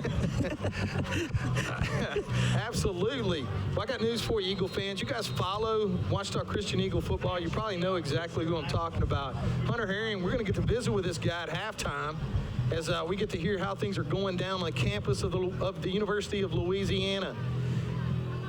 Harrell's kick. Oh, boy, I got to tell you, that is not how you want to return a kick, as it looked like maybe a little indecision that time, as Harrell's kick fielded cleanly inside the 10. But number 2 for the Cougars looked like he maybe couldn't make up his mind, Daniel, as he's going to slide down to a knee. And that is not going to be the return Cedar Creek's looking for. Is now they'll set up shop first down at 10. Ball at their own 18-yard line with 5 seconds left to play here in the first half. Yeah, number 2, Lane Thomas, has been, he's been giving us fits on the special teams tonight with his return game. And so that's a break we're willing to take there, as it looks like there's a penalty on the play, too, as they're marching the Cougars back inside the 10-yard line again. What do they say? Adding insult to injury. As you get a really bad kick and they throw half the distance to the goal line on top of it. 5 seconds left to play here in the first half. Ouachita Christian 14, Cedar Creek 6. And I got to think, if I'm Coach Middleton, I'm probably pretty content to take a knee here. Yep. That looks like a kneel down formation. I would say victory, but that ain't going to do it. So Cedar Creek's going to take a knee to end the first half of play here in Ruston. Daniel, this is not how I had it drawn up, and I don't think a lot of people saw the fight that Cedar Creek put out here against Ouachita Christian so far tonight. Listen, we're going to take a break from here at Cougar Stadium, and we're going to go back to the studio, and we're going to have a chance to catch up with Hunter Herring. We've been talking about this tall guy that's in the press box with us. That's who it is, former Ouachita Christian quarterback Hunter Herring. Going to catch up with Hunter, see what he's up to, see how things are going for him down at the University of Louisiana. We're going to take a quick break from here at Cedar Creek. Ouachita Christian is out in front of the Cedar Creek Cougars, 14-6. We'll have some scores from around the area, and again, a chance to catch up with Hunter Herring. You're listening to Ouachita Christian Eagle football on 92.3 The Wolf.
making their way back out onto the field. The Eagles coming over to Ruston tonight. Gold pants, green trim, white jerseys, green numbers, and of course the traditional Ouachita Christian gold helmet. Cedar Creek, well, they got on the white pants with a green trim and a kind of a Kelly green, dark green with kind of a yellow or I guess gold yellowish trim with green helmets and a yellow face mask. The Eagles lost the toss tonight. Cedar Creek won it. And, well, they elected to receive the ball, so they started tonight's game with the football. And the Eagles are going to have a chance to get their hands on the ball to open up here in the second half. You know, you couldn't have drawn up the end of the first half any better. Driving down the field, scoring with 10 seconds left, knowing that you'll get the ball back to begin the second half. And they're taking the field. I don't have a lot of time to give out all the stats, but there's one that stands out. OCS had 6 yards of rushing the first half. They had 232 yards passing, most notably Thomas Culp with 8 catches for 138 yards. He didn't get in the end zone, but Tristan did twice. He had 5 catches for 78 yards. So passing the ball in the first half has been the name of the game. The offensive line buying Landon Gray some time right there, and I think as this first half went along, you've been able to see what Coach and I talked about before the game is our offensive line really leaning on that defensive line. Most of that line's going both ways, so hopefully we'll start to wear down on them, and then in the second half establish a running game so that we can control the tempo of this game. Well, let's get tonight's second half underway as the Cougars get ready to put this one into play. They'll kick from their 40-yard line. Deep for the Eagles is number 3, Tristan Wiley. High kick. Going to be short, though, and Wiley's going to have a chance to return it from about the 25. Across the 30. Now he's across the 35. He's going to have to try. Well, you know, I will tell you, I've told Saul for a long time, Daniel, the cardinal sin of the return game is running east to west, and it is not good when you're on the kickoff return team to not get that thing upfield. And I think Tristan unfortunately fell into running sideline to sideline, and that's going to cost him on the return. Gain of 14 yards, though, so it is going to be first down and 10 for the Eagles. Ball at their own 35-yard line. Eagles leading the contest right now 14-6. Their first possession here in the second half. Landon Graves, junior quarterback, brings the Eagles out. 2 receivers split wide to his left. Eagles traveling from left to right on your radio dial. Graves gets a good snap from center. Throws this one out in the flat to Culp. And Culp is going to get back to the line of scrimmage. And, well, Donnie's going to give him a yard. A well-thrown football that time, but Culp ran into some Cougar pursuit out in the flat. Gain of 1, going to bring up second down and 9. Yeah, had Tristan over there trying to block for him on the screen, and it was a good situation, good matchup there with just 1 or 2 defenders to beat, but unfortunately Culp unable to do so that time, so bring up that second and long, second and 9 there. Second down and 9. Ball at the Eagle, 36-yard line. Graves in the shotgun. Good snap from center. Turns, hands this one to Strickland. And Strickland, well, I will tell you this, one of his more productive runs of the night, Daniel, as he found a little soft spot in that Cougar defense and picked up 3 yards. Yeah, we increased our total rushing yardage tonight by 50% there. So, you know, we're going to start moving the ball positively, running the ball, I think. And I think it's something that we're going to stick with the second half. We need to get Chad going here. Gain of 3. This is a big third down. First drive of the second half for the Eagles. 10 minutes, 36 seconds left to play here in the third quarter. Ouachita Christian 14, Cedar Creek 6. 3rd and 6. Ball at the Eagle, 39-yard line. Landon Graves with his first third down here in the second half. 2 receivers to his right, 1 to his left. Good snap from center. Pulls this one down and throws. Got Culp. Culp is across. He's across the 45-yard line, and that's going to be more than enough for a community pharmacy first down. As the Eagles will move the chains, a gain of 8 yards, needed 6, and that was a well-thrown football and a nice catch by Thomas Culp. Now, that's his 10th reception of the night, but I tell you what, right there, it looks like Calvary. We talked about Calvary at halftime. Cedar Creek knew the play was coming. They had a guy in the right place. He just didn't get his head around right there, so we're going to have to be careful with those throws. First down and 10 for the Eagles. Ball in Eagle territory at the Eagle 48-yard line. Graves in the shotgun, calls for the ball. There he goes. There he goes. He's got a seam. He's across the 45-yard line, across the 40-yard line before he's brought down. A gain of 13 yards on the play, and that's more than enough for another community pharmacy first down. I'll tell you what, you can feel the emotion right here in the second half, something that we didn't really feel till the end of the first half there. So the Eagles fans, Eagle players showing a little more emotion, motivation. Coach Stan alluded to that. That's what we were needed there in the first half. First down and 10 for the Eagles. Opening drive here in the second half. First and 10 at the Cougar 40-yard line. Graves in the shotgun. Strickland joins him in the gun. Two receivers to his left, one to his right. Turns, hands this one to Strickland. Got another hole across the 30-yard line. Down close. Well, let's call it the 27, 28. It's going to be a gain of 12 yards and enough for another community pharmacy first down. And that offensive line is starting to turn the motivator on and make some room for Chad here. He's biting them off in chunks. I think I mentioned a challenge that I received playing Cedar Creek at halftime. I think these guys may have gotten a dose of it as well. Strickland this time gets back to the line of scrimmage, and looks like he's going to pick up 2 yards, so it's going to bring up second down and 8. Number 51, the senior James David Miller there, doing a great job of trying to open up the hole. He's an emotional leader for the offensive line, and it looks like they're doing their job here. Chad almost broke that one loose right there. Just a little shoestring tackle by one of the linebackers. Second down and 8 for the Eagles. Ball in Cougar territory at the Cedar Creek 27-yard line. Junior Landon Graves with an offset eye beside him in the shotgun. Turns, fakes to Strickland, throws it out in the flat, and Culp is going to have to go too low to catch that one. I don't know. Maybe it's better to just let that one go incomplete. It's going to end up being a loss of 2 on the play with the reception. So now you're going to be looking at third down and 10. You back that one up to, well, let's call it the Cougar 29-yard line. I think that was the right play call, and I think Landon Salt was the right play call and kind of rushed his throw there. You want to see him, put his right foot in the ground and push that ball right into Culp's hands so he can pick up the yards after the catch there. Third down and 9 for the Eagles. Ball at the Cougar 29-yard line. 2 receivers wide to the left, 1 to the right. Strickland joins Graves in the shotgun. Good snap from center. Graves with time, sets his feet, pulls it down. Now he's going to run it himself, and boy, I tell you, he may have made it back. Going to be close. Looks like he made it back to the line and picked up 3 yards, but that's going to bring up fourth down and 7. The Eagles in an advantageous field position here, so they're in Cougar territory. Fourth and about 8, so looks like the Eagles are going to go for it here, and similar field position in the first half when we picked up the fourth down. Fourth down and 7 for Ouachita Christian. Opening drive here in the second half. They've made it into Cougar territory at the Cedar Creek 26-yard line. Fourth down, 7. Graves in the shotgun, rolls out, has time, sets his feet, fires this one. Complete, caught by Wiley out in the flat. And that looks like he's going to have more than enough for another community pharmacy first down. Yeah, we saw that route towards the end of the first half when they picked up a big first down there also. Wiley runs, jab steps in, and then goes to the sideline and has enough room to go up and catch the ball.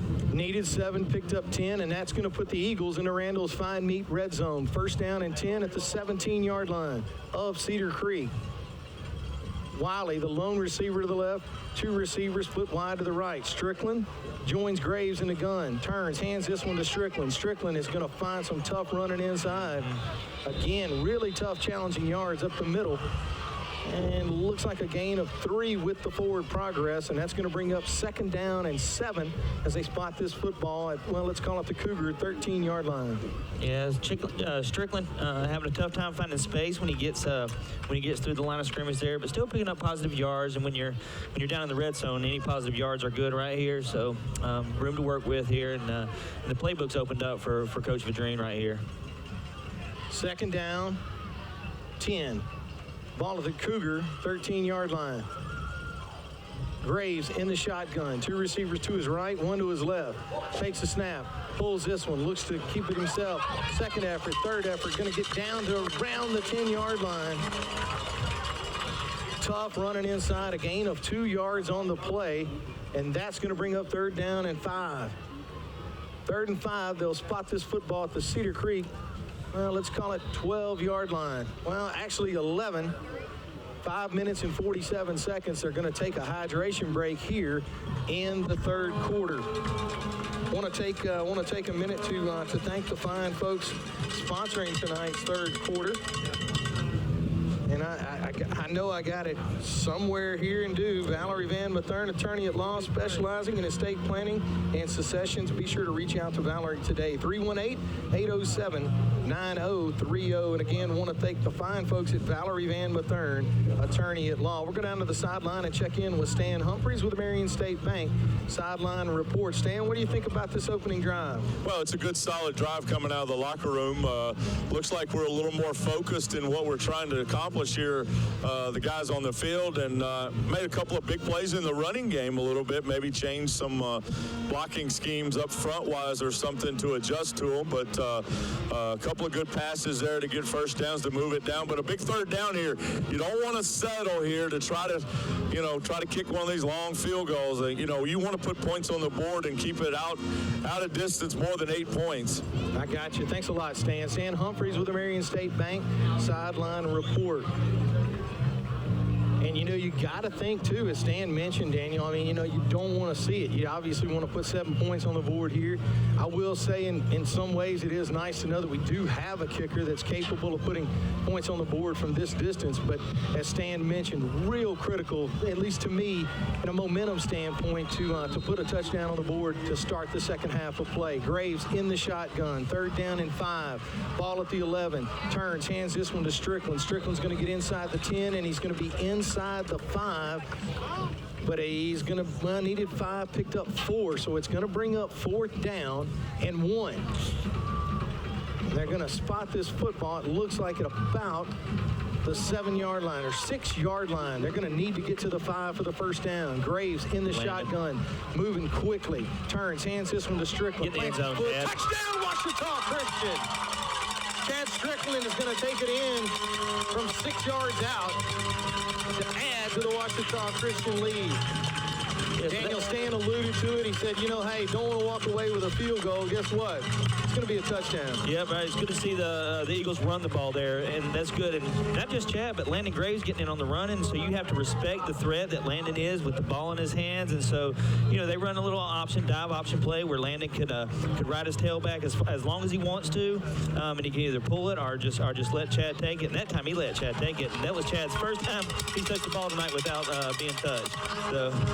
Good snap and a good hold as Harrell is going to split the uprights and add to the Ouachita Christian lead now 21-6. Let's go back down to the sideline and check in to Stan Humphreys with the Marion State Bank sideline report. Stan, you didn't want to settle for the field goal, and you didn't want to settle with getting turned away.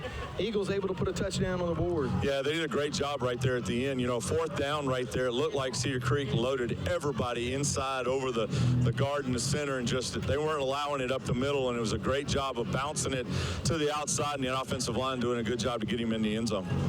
Thanks a lot, Stan. Stan Humphreys with the Marion State Bank sideline report, courtesy of Donnie Haley. The drive takes right at a little over 7 minutes to complete. So the Eagles burn 7 minutes of the clock, 5 minutes and 17 seconds now left to play here in the third quarter. Tonight's third quarter, again, brought to you by Valerie Van Mathern, attorney at law, specializing in estate planning and successions. Call her today, 318-807-9030 to schedule your appointment. Elkins is on the kick on this kickoff. Spencer Elkins, senior, number 6. And Spencer is going to put this ball into play, and it is going to be now we're going to have a really, really late flag. Now, it looks like the Eagles may have come up with this football, but we're going to have a penalty marker. Well, the ball traveled 8 or 9 yards, and it looked like our lead blocker, you couldn't tell if he touched the ball or not, but he tried to block within that. They were trying to pick it up. Not a bad kick by Elkins. Needed about 2 more feet on that one right there, it looks like. Well, it's a back-breaking play if you're the Cedar Creek Cougars for Ouachita Christian to pick this thing up at midfield. The ball needs to travel 10 yards. The officials are spotting this football maybe like the 49 of the Cougars. It's going to be dangerously close. I think they're talking about whether he touched the ball or not. And now we still don't have any indication from the officials, but it's going to be first down for Cedar Creek. Well, the ball spotted past the 10 yards. You would think if we touched it on the okay, well, I don't know. You would think it would be spotted on the other side of the 50 if we touched it before it traveled 10 yards. Well, it looks like the way, well, it doesn't really matter at this point because the Cougars are going to get over the ball. Yep. Now you're going to have to ask your defense to respond. First down and 10 for Cedar Creek. Middleton is going to turn. He hands this one to his tailback, who's got some room. He's across the 40, across the 30, the 20, down to the 10, to the 5. And that is going to be a touchdown for the Cedar Creek Cougars, as it looked like the Cougars actually just able to establish the edge, as they say, turn the corner. That time, number 3, the tailback for Cedar Creek, takes it in from 50 yards away. That was number 3, Jed Worthy. He's a senior, and he took the ball and was able to bounce outside. But I'll tell you what I've noticed. I've mentioned Bryce Rushing's name several times tonight. He was the lead blocker on that. If you want to know where the Cougar offense is going, follow number 8, Bryce Rushing. The Cougars put 6 points on the board. And again, really difficult. Been a long time since I've seen Cedar Creek without a kicker. And so now the Cougars line up to try to attempt the 2-point conversion again. Middleton's going to roll out, looks to throw, and does. And that one is going to be good. So it's going to be 21 now to 14 in favor of the Ouachita Christian Eagles. Stan Humphreys was right down there on the sideline, Daniel, when they were able to establish the edge. Let's go down and check in with Stan on the Cougar touchdown, as happened right there on our sideline. Stan Humphreys with the Marion State Bank sideline report. Boy, I tell you what, Stan, they didn't waste very much time putting points on the board. You know, they hit a seam down the sideline there and just broke through and outran us to the end zone. And then on the 2-point play, actually had 2 receivers to the field, and Big Boy was lined up kind of in the wing there with the by the tackle, and the 2 receivers kind of went down inside, almost like a little pick play, and had the big guy out in the flat and hit him for a 2-point conversion there. Stan, were you able to see anything, I guess, on the onside kick? No, I don't know if it just didn't go far enough or if it didn't, you know, how it went to them and not us. I wasn't sure about that. I got you. Thanks a lot, Stan. Stan Humphreys with the Marion State Bank sideline report. Cedar Creek's decided to make a football game of this. The touchdown is going to make it 21 to 14 with 5 minutes and 2 seconds left to play here in the third quarter. Cougars cut into the lead. Eagles lead by 7. Low line drive kick. It's going to check up at the 20. Wiley's going to pick it up and return it. It gets out to about, well, let's call it the 22-yard line where they stop his forward momentum. And he'll get no more. So the Eagles will set up shop first down and 10 to start this drive at their own 23-yard line. Tristan Wiley running into a mess there. Looks like he's trying to pick his spot, and he's not having, he's not getting enough time to pick out a hole there before he's getting wrapped up. That 2-point conversion, that was a play I saw on film this week, David, that's one of their favorite plays when they're in a tough spot, Cedar Creek, where they just roll out the quarterback and hit it looks like he's playing an H-back position, kind of a blocking back, and he just bounces out. And that's a play I would almost guarantee that we're going to see again tonight from the Cedar Creek Cougars. Cougars shaking up on the play, and apparently it looks like a case of cramps. So they're trying to work the cramps out for Cedar Creek, and doesn't look like anything severe. It just looks like a little shaking up on the play.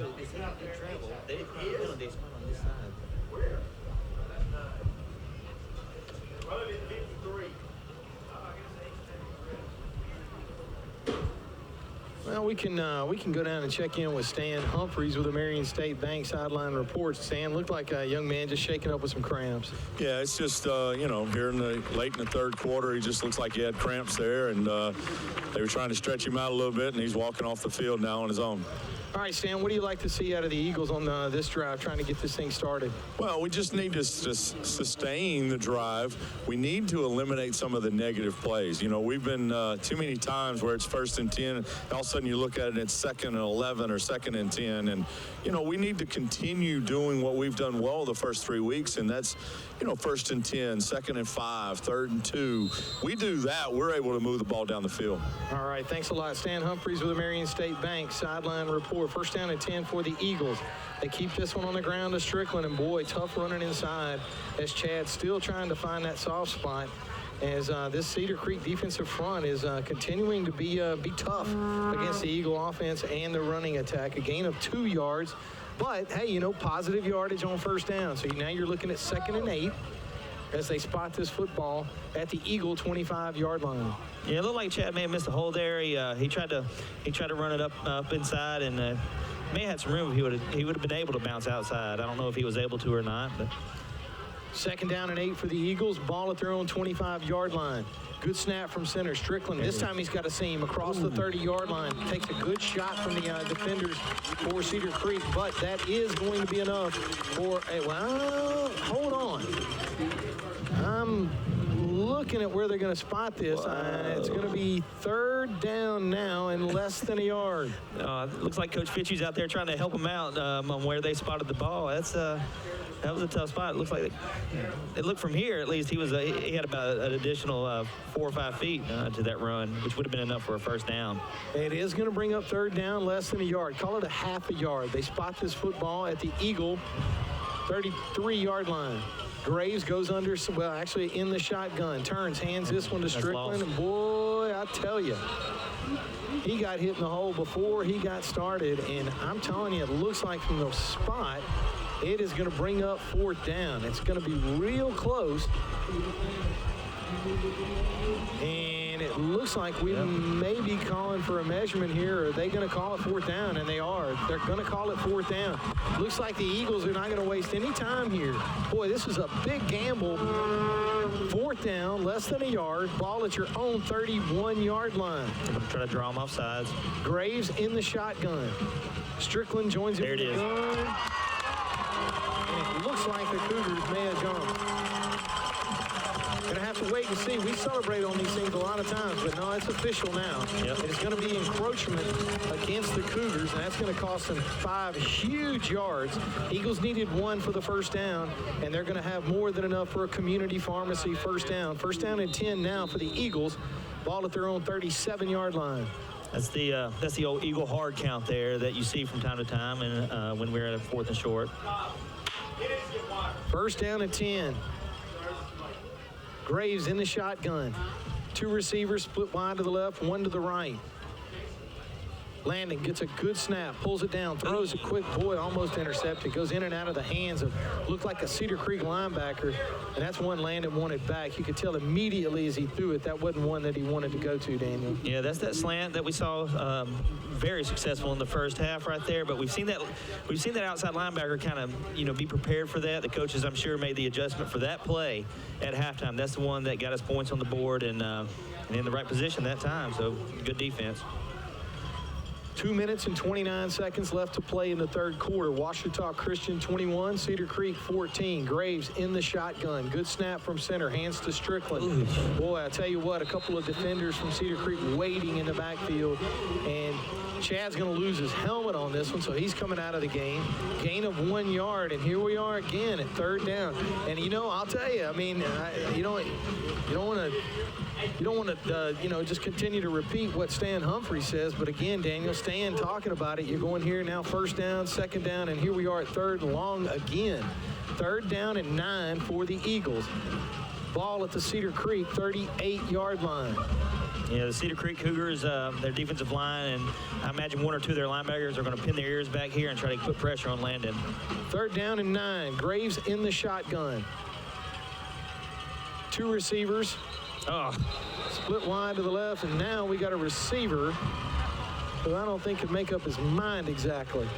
Yeah, it looked like Barm White, number 10, the tight end, started to go into motion, and just miscommunication there. 2 or 3 offensive linemen, jumped offsides there a little bit early. So I don't know what kind of confusion was created there.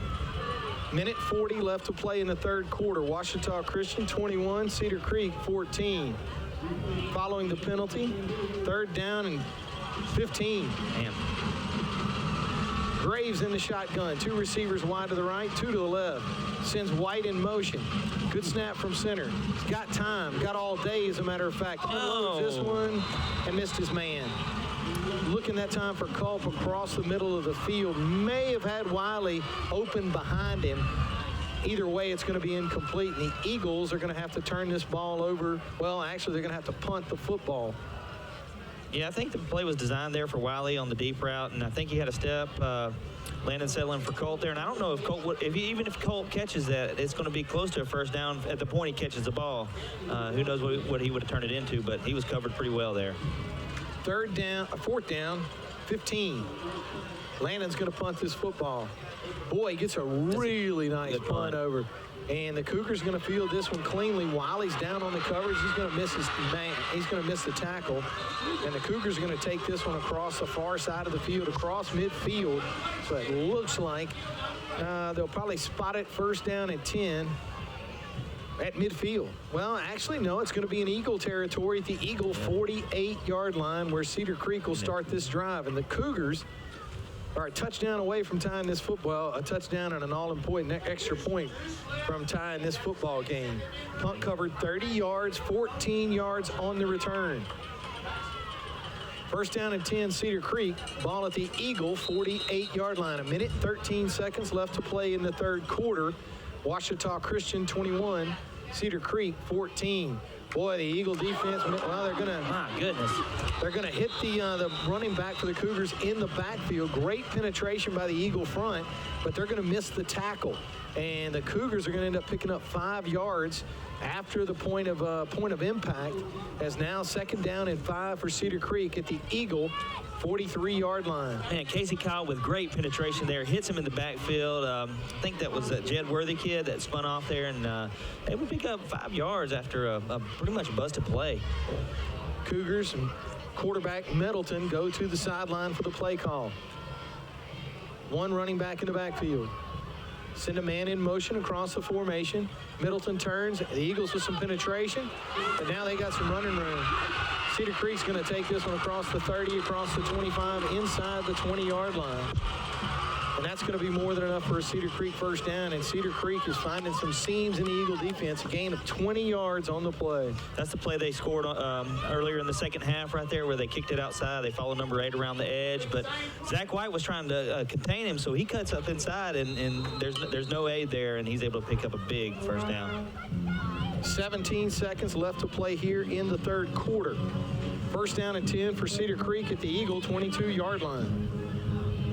And that may, and it is, going to end the third quarter, as Cedar Creek's going to let the time run out, and we're going to start this one in the fourth quarter. With the Ouachita Christian Eagles holding on to a 21-14 lead. Let's go down to the sideline and check in with Stan Humphreys with the Marion State Bank sideline report. And Stan, I tell you what, boy, the Cougar offense is finding ways to keep the ball moving in Eagle territory. Yeah, our defensive front right now is not slowing anybody down. You know, they're just finding gaps. Running backs hitting the seam, and even when we do hit him, he spins out of it and gets upfield. So, you know, it's up to our defense to stop the running game and make him throw the football. All right, thanks a lot. Stan Humphreys with the Marion State Bank sideline report. Cedar Creek's going to find themselves first down and 10 at the Eagle 22-yard line. Trying to tie this football game up as we start the fourth quarter of play. I want to thank the fine folks at Eagle Point Boat and RV Stores for sponsoring tonight's fourth quarter. Located on beautiful Lake Garbone and Farmerville. Longtime supporters, Ouachita Christian Eagle Athletics. First down and 10, Cedar Creek. Ball at the Eagle 22-yard line. Middleton, the quarterback for the Cougars, will look to the sideline for the play. He'll set his formation. Send a man in motion, and the Cougars keep it on the ground. Tough. Ball's out. The ball comes out. No indication from the officials right now. Of course, the Eagles say they got it. Of course, the Cougars say they got it. But we don't know who has it. Right now, Cedar Creek's going to come up with a football. Gain of 4 yards on the play, and that's going to bring up second down. Well, let's see. Yeah, second down and 6 for Cedar Creek as they put this football at the Eagle 18-yard line. That was that play again. Good hit by, it looked like number 41, Max King, to get the ball out. The center, Nicholas Thompson, for Cedar Creek, able to fall on it. Cougars look to the sideline for the play call. Send a man in motion across the formation. Turn. Hand this one off. Patient run that time, but the Eagle defense does a nice job that time of stringing it out. And I'll tell you something too, Daniel, from my point, all I got to do is tell you, boy, he had a huge cutback that time. Yep. And the running back didn't see it, so he kept bouncing it out. But boy, he plants that outside leg and goes inside. There was a big seam there, but it's a gain of 5 yards. He needed 6. So it's going to be third down and 1. Ball at the Eagle 12-yard line. Third and 1. Middleton calls for the ball. Good snap. Running back plants his leg inside, and it looks like from here that he's going to have enough for the first down. He definitely will. He needed to get inside the 10 and did. Gain of 4, needed 1. So you're going to be looking at first down and goal for Cedar Creek. And they'll spot this football at the Eagles 6-yard line. Yeah, we see a pattern developing. They're gonna put a man in motion to the outside, or follow their big fullback and just hand it to Worthy. Worthy's checking out right now to get a breather, and number 2 Lane Thomas is in the game at running back. First down and goal for the Cougars at the Eagles 6. They turn, they hand this one inside. Boy, the Eagle defense this time brings it in, and they're going to be short. A gain of 5 yards on the play. And that'll put the Cougars at the 1. Second down and goal at the Eagle 1-yard line. 10 minutes and 42 seconds left to play in the ball game. Eagles lead 21-14. Cedar Creek, second down and goal at the 1. Same formation. Middleton calls for the ball. And it looks like Cedar Creek rushed in a quick timeout. And they got it. It looked like the Eagles were expecting the same thing I was expecting, that the play, just the off tackle from the shotgun that's been picking up chunks of yardage for the Cougars here. Let's go down to the sideline and check in with Stan Humphreys with the Marion State Bank sideline report. Big play here, Stan. Might be 22-21 there.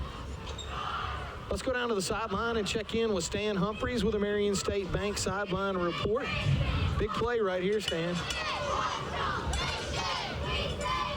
Well, technical difficulties here. Yeah, Stan's definitely watching the TV, but apparently unable to get in touch with Stan down on the sideline. But that's all right. Yeah. It's still a big play.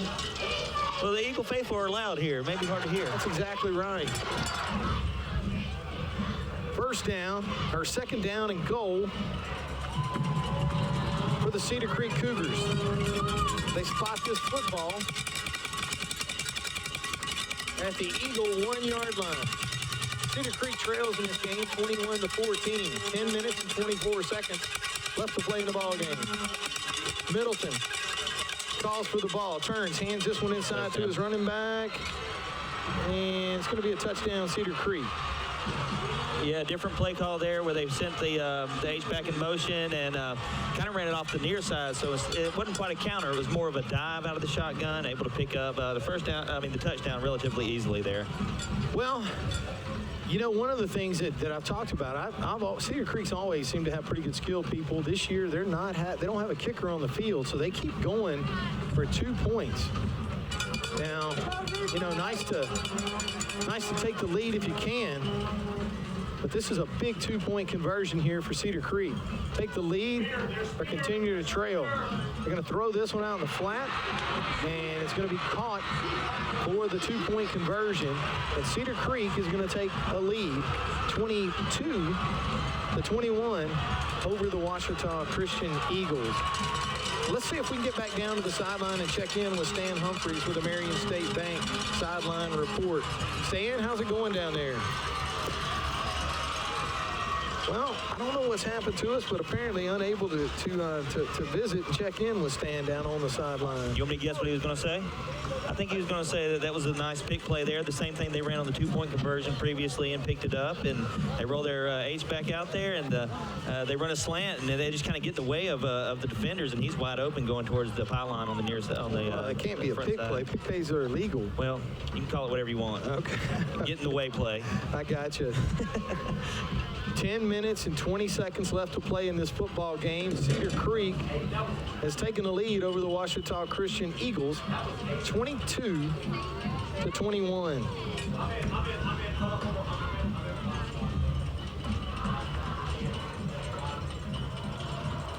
Eagles are going to be traveling from right to left here in the fourth quarter on your radio dial. 10 minutes and 20 seconds left to play in the ball game. Cedar Creek's going to put this one in play. Tristan Wiley's got his heels at the Eagle 15-yard line. Low, it's going to be a short kick.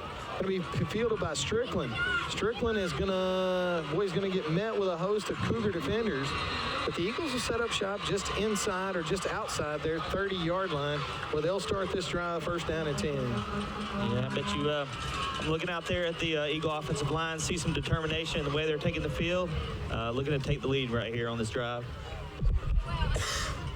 Gain of 9 yards on the return for Strickland. First down and 10 for the Eagles as they spot this football at the Eagle 31-yard line, where they'll start this drive. 10 minutes and 10 seconds left to play in the ball game. The Eagles trail 21-22. Landon Graves lines up in the shotgun. Strickland joins him in the gun. Graves with a good snap from center's got some time. Now he'll have to pull this one down, and we're going to have a penalty marker, and I got to think that's probably going to be a holding call, and it is. It is. Sacked on the play and still pick up the holding call. Man, they got in the backfield quickly there, and Landon tried to take off, and as soon as he did, man, they are closing that hole up. It looks like number 55, the linebacker for Cedar Creek, Carson Riley, who's had a heck of a game in the middle of the defense there, really plugging up those holes and making tackles. He hasn't missed very many tackles. Let's see if we can catch up with Stan down on the sideline with the Marion State Bank sideline report. Stan, you got us? Yeah, I got you guys. Just lost you there for a little bit, but yeah, it was just an outside rush there, pressure by 25 there from Cedar Creek, and just at our left tackle there just kind of got his arms wrapped around him a little bit and made a holding call, and so Oh, my goodness. Going to start this one a little deeper than we thought. Thanks a lot, Stan. Stan Humphreys with the Marion State Bank sideline report. Looks like a first and 32. First down. 30. 32. Graves is going to throw this one out of the flat. That's going to be pass There we go. interference. And that's going to be a big play for the Eagles there. And the great thing about it in high school, it's not going to be an automatic first down, but it is going to be at least I think it's a 10-yard penalty. So the Eagles will be able to at least eat up some of the holding call back. Of course, the officials are going to talk this one through. Still no indication from the officials, and I got to tell you, it wouldn't be crazy for them to not signal what this penalty's on. And you would think that it's going to be pass interference or possibly a hold against Cedar Creek, but now we'll get an official indication it is pass interference against Cedar Creek. Yeah, when the official's right in front of us, he's facing the home bench, and you can't really see what his arms are doing. When he's on either side of the field, we can get a pretty good look at it there. All right, so we got 10 of the 25 back, so it's going to be first down and 15. Hate to say a manageable first and 15, but it's a lot better than first and 25. And we've been here several times tonight. Graves operates out of the shotgun. Strickland joins him in the gun. 4 receivers part of the set. Graves calls for the ball. Good snap from center, and he's got some time. Steps into it. Lets this one go. He's got a receiver. Tate Hamby. And Tate is going to have that one just sail over his outstretched arms. As Tate, I got to be honest with you right there, it looked like Tate may have had a step on his defender, and Landon probably just put a little too much air under that one. It's going to bring up second down and 15. Well, Landon did a good job. As the pocket collapsed, he stepped up in the pocket and able to deliver the ball. But just, a tad overthrown there, or, you'd like to see that play, complete that pass right there when, like Tate had a step on the guy. Second down and 15. Graves out of the shotgun. 3 receivers to his right, 1 to his left. Graves is going to roll out. He's got some time on the outside edge. Unloads this one. He's got a receiver, and that's Wiley.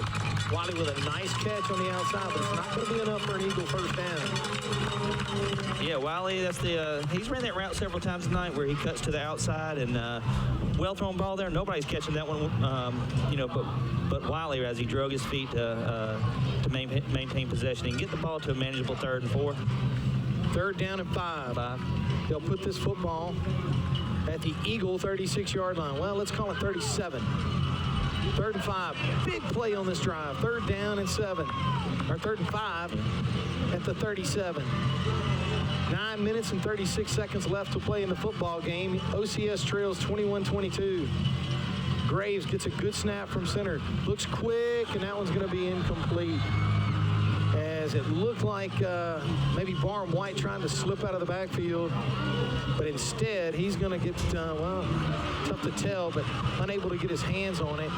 It's going to bring up 4th down and 5, and the Eagles are going to have to punt this football. Yeah, pretty tight window there for a short pass there from Landon Graves. It looked like there was some misalignment or miscommunication on the near side with some of our blockers, and 2 of the defenders got free, and we're defending that pretty well. 4th down and 5 for the Eagles. Ball at their own 37. Landon Graves is set up to punt. They don't have anybody back. Kind of tricky when your starting quarterback is your punter. He takes a low snap. Give us a bounce. And boy, gets a really nice punt. And now, well, he's going to get a little bit of a bounce. But it is going to be 1st down and 10 for Cedar Creek at the Cougar 24-yard line. Punt covers 38 yards, no return. And the Ouachita Christian defense is going to have to show up here. Let's go down to the sideline and check in with Stan Humphreys with the Marion State Bank sideline report. Big drive here, Stan. Yeah, it's a big part of the football game right here. Our defense has got to show up and slow them down. And, they're trying to run sideways and then hit the gap downhill after making our defense flow. So we've got to fill the gaps. All right, thanks a lot, Stan Humphreys with the Marion State Bank sideline report. Biggest defensive moment so far tonight for the Eagles. They trail by 1 point with 9:20 left to play. The Cougars keep this one on the ground. And the OCS defense that time with a nice job. Pretty minimal gain. Gain of 2 yards on the play, and that's going to bring up 2nd down and 8 for Cedar Creek. They spot this football. Let's call it the Cougar 26-yard line. Casey Cobb able to shed a blocker there and make the tackle before he got to the 2nd level. 2nd down and 8. Ball at the Cougar 26. Clock running, 8:50 left to play. Eagles trail 21-22. Middleton sets his running back. Calls for the ball. It's a low snap from center. He looks to throw this one and does. The Eagle defense is going to come up. Going to be a big play here as they'll mark this one at the 30-yard line. Gain of 4 yards on the play. Big 3rd down play here. 3rd and 4. Rushed play there. He's able to hit rushing on the outside. Noah Lovelady in pursuit. Able to wrap him up and bring him down. So that'll bring up a 3rd down. And big stop needed here by the Eagles.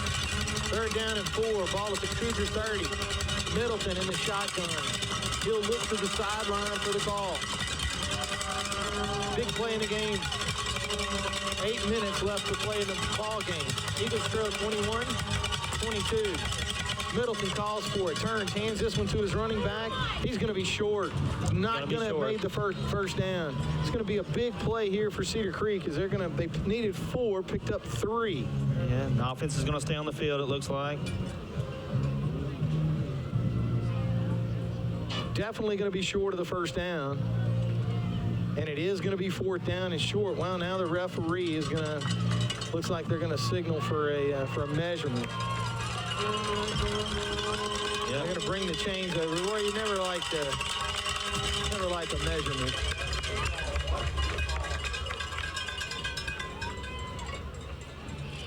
I got to tell you, this is sometimes these things get a little dramatic. Oh, yeah. Because, there's no way he's got a first down, but we're going to measure it anyway. It just takes time, and, it's... You kind of hold your breath. And Well, I'm not holding my breath. He's short. He's clearly short. But they're going to measure it anyway. Maybe that's what helps you decide if you go forward or not. How short are you? But clearly, it looks like from this angle, he was short of the first down. But What? and of course, I told you, it's ridiculous. Absolutely, there's no way he had that first down. But they are going to say he had it following the measurement. Oh, my goodness. Well, So it is going to be first down and 10 for Cedar Creek. so Yeah. that Yep. helped make up their mind. They're going for it now, for sure. Yeah. First down and 10 for Cedar Creek. Ball at their own 34-yard line. Clock continues to run inside of 7:20. Cougars keep this one on the ground. And boy, I tell you what, the Eagles have, it's almost, Daniel, it's kind of like what Stan was saying only moments ago, a gain of 2 yards. That time, instead of going with the flow, they seem to be plugging that middle and keeping them from get them on track. Actually, instead of a gain of 2, it's only going to be a gain of 1. So it's going to be second down and 9. Ball at the Cougar 35-yard line. Clock running, 6:54. Eagles trailing Cedar Creek 22-21. And the Eagles are going to have to watch for the screen here coming up as they're trying to plug the holes. There's the screen, and now they're going to throw this one on the Oh, outside, no. and instead of a screen, they're going to find somebody underneath. They had the screen covered, and Middleton actually finds his receiver, and that's going to be enough for a Cougar first down. I believe that's the farthest downfield they've thrown the ball tonight, Dave. Gain of 11 yards on the play, and Cedar Creek now first down and 10. Ball at their own 46-yard line. 6 minutes and 30 seconds left to play in the ball game. First down and 10. Send a man in motion. They're going to keep this one on the ground, and boy, the Eagle defense stymies that. Loss of 1 on the play. Yeah, Casey Cobb again able to penetrate and wrap up number 3. Number 3 is Jed Worthy and get him for a tackle for loss. It's been a while since we've had a tackle for loss. 6 minutes and 6 seconds is going to result in a stoppage of play for a hydration timeout. We'll take a chance to go down to the sideline, check in with Stan Humphreys with the Marion State Bank sideline report. How's it going down there, Stan? Good. It was a good job filling the holes right there for no gain or basically maybe a loss of a yard, but you got to do it for a whole series. And, that was a big pass play there for them to hit it downfield for that first down. So we've got to step up right here and hold them, make them punt the football to us. I agree. Thanks a lot, Stan. Stan Humphreys with the Marion State Bank sideline report. Second down and 11. It's been a while since the Cougars got behind on the sticks. Not something that they seem real comfortable with doing is throwing the football, but they've been effective with it from time to time tonight. Well, that's what the Eagles defense wants to do. We want to create a down in significant distance so that they have to throw the ball. And I think Coach Fitchie feels like that'll put us in a position to maybe steal a turnover there. Second down and 11. Ball at the Cougar 45. Middleton calls for the ball. Hands this one inside to his running back, who's going to bounce outside. Now he's got some running room. Makes one man miss. Wiley will wrap him up. But boy, looked like the Eagles had him hemmed up at the line of scrimmage, and instead he's going to turn that into an 8-yard gain, and more importantly, a third down now and 3. Yeah, third and manageable situation for Cougars, and good open field tackle by Wiley there, because if he gets past Wiley, he's picking up a first down and then some. Third down and 3 to go. Ball at the Eagle 47-yard line. Middleton gets the snap. He's going to turn, hands this one inside to his running back, and I'm not going to say what he's got. Looks like he got a first down, clearly, but no. Well, I don't say that yet. We hadn't had a measurement. Well, we're probably going to have one. We got to, right? Let's just talk about it for a little while, and then let's measure it. I don't know. They're engaged in a conversation with Cedar Creek's coach, Coach Middleton. Well, I'm sure we need a measurement, don't we? Is there a flag on the field? No flag on the field. Just another measurement. Okay. I'm telling you, man, if it was me, one of these days I'm going to invent a laser that you can just shoot from the sideline instead of having this. Because, you telling me that you're not going to lose how many feet are you going to lose on the way out to measure this? I mean, it's, who knows? Yeah. All right, so now we're going to pull the chain, and we got a first down. Amazing. It's first down. Yeah, they went a long way with the chains there. They went about 51.5 yards to measure that. I'm sure they didn't lose any inches at all. Yeah, probably just spot on. Clear on the other side of the field where they spotted the ball. Not on the hash, but clear on the other side of the field. I don't know. I mean. All right, so anyway, here it is, first down and 10 for Cedar Creek. Eagle defense is going to have to rise up here, man. They've got to make a play. And Cedar Creek has been able to block them and establish the edge. They blocked them and established it right there. First down and 10, Cedar Creek with 5 minutes left to play in the football game. Snap from center. They go with the running back. He's going to fight forward straight ahead, and he'll plow forward for a gain of 3 yards. Man, I'm telling you, Dave, it looks like we have them hemmed up every single time that they run that play, and somehow he's getting through the line and into the second level to pick up, 3 or 4 yards every time. Second down and 7. Ball at the Eagle 41-yard line. Clock running, 4:40 left to play. Second and 7. Middleton's going to let this clock run down as best he can. Calls for the football. Good snap. They go straight up the middle, bounces around, and again, looks like the Eagles have him hemmed up. He falls forward for 3 yards. But here you go, man. Here you go right here. Third down and 4. First and 10, second and 7, third and 4.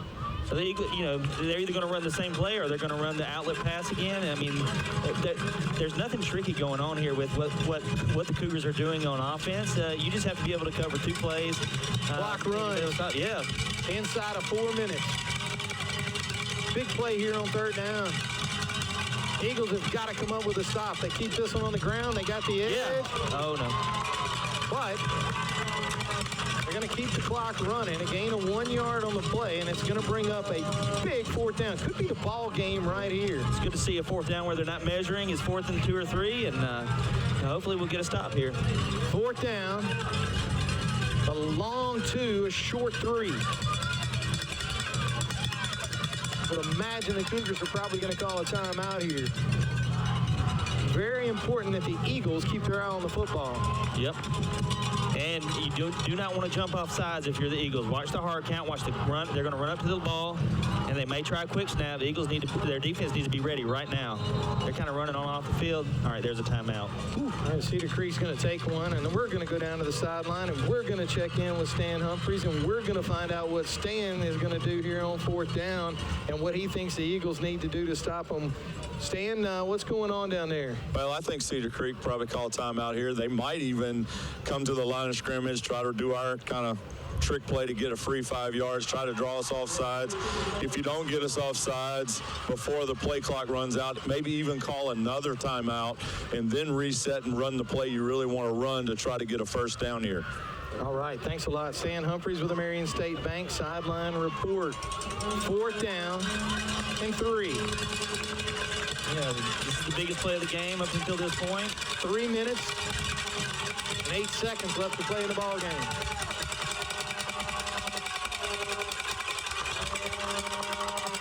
Quarterback Middleton in the shotgun, sends a man in motion. Good snap from center. They're going to keep this one on the ground, and he's going to, looks like he's going to have enough for a first down. At least that's the way the Cougars are responding, but real tough to say.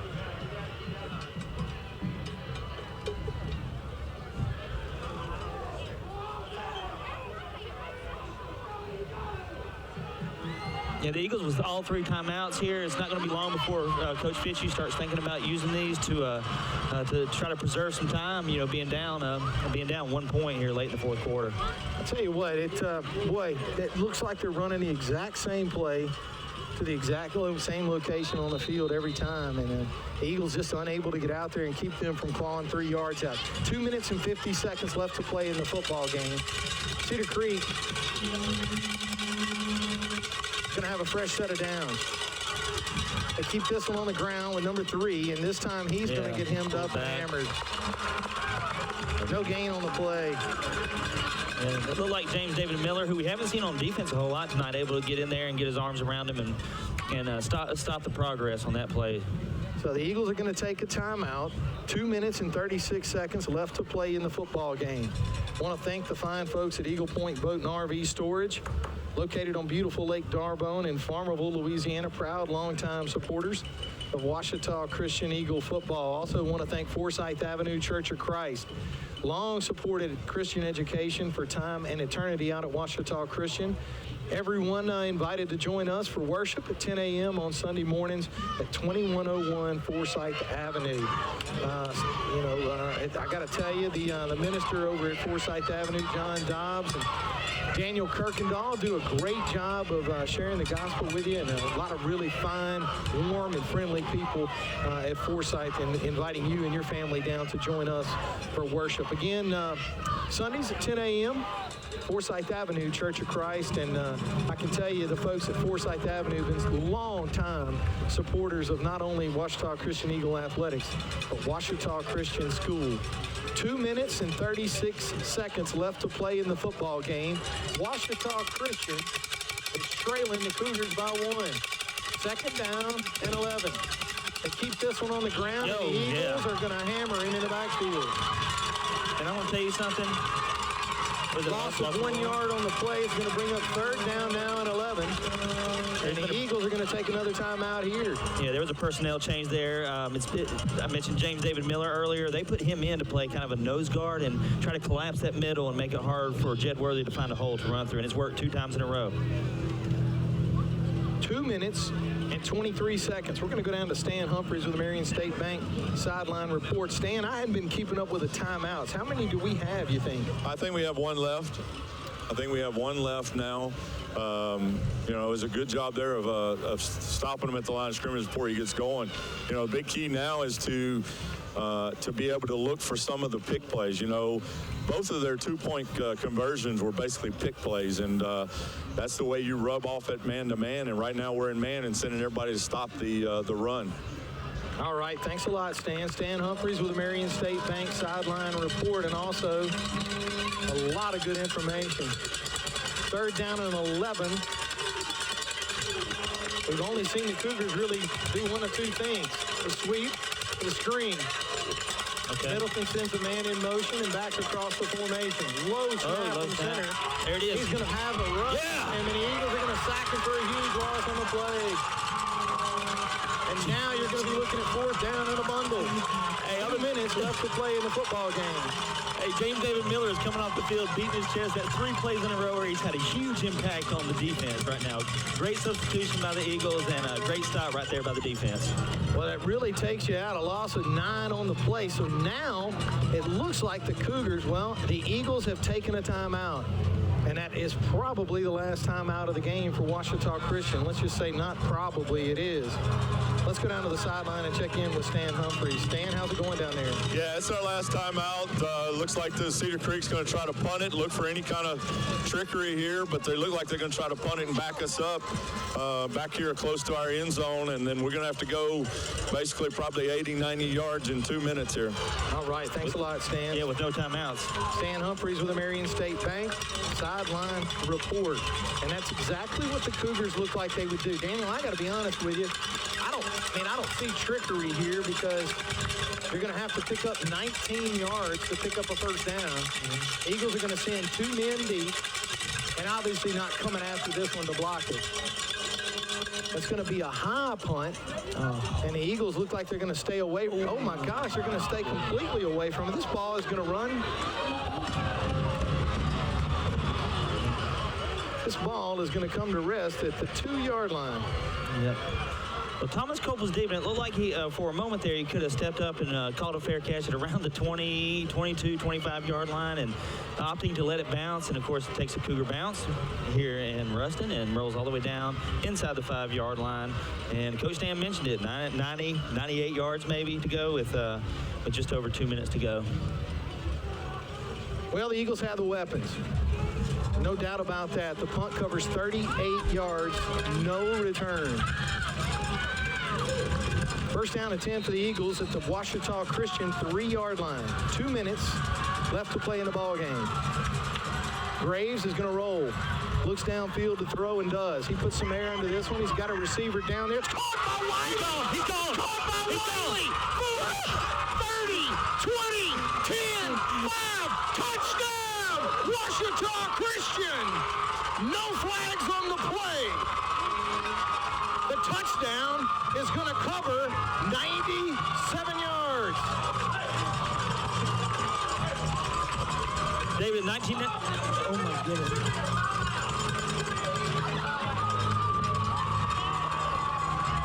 And we got a little bit of confusion amongst the celebration as it looks like quarterback Landon Graves may have been shaken up on the play.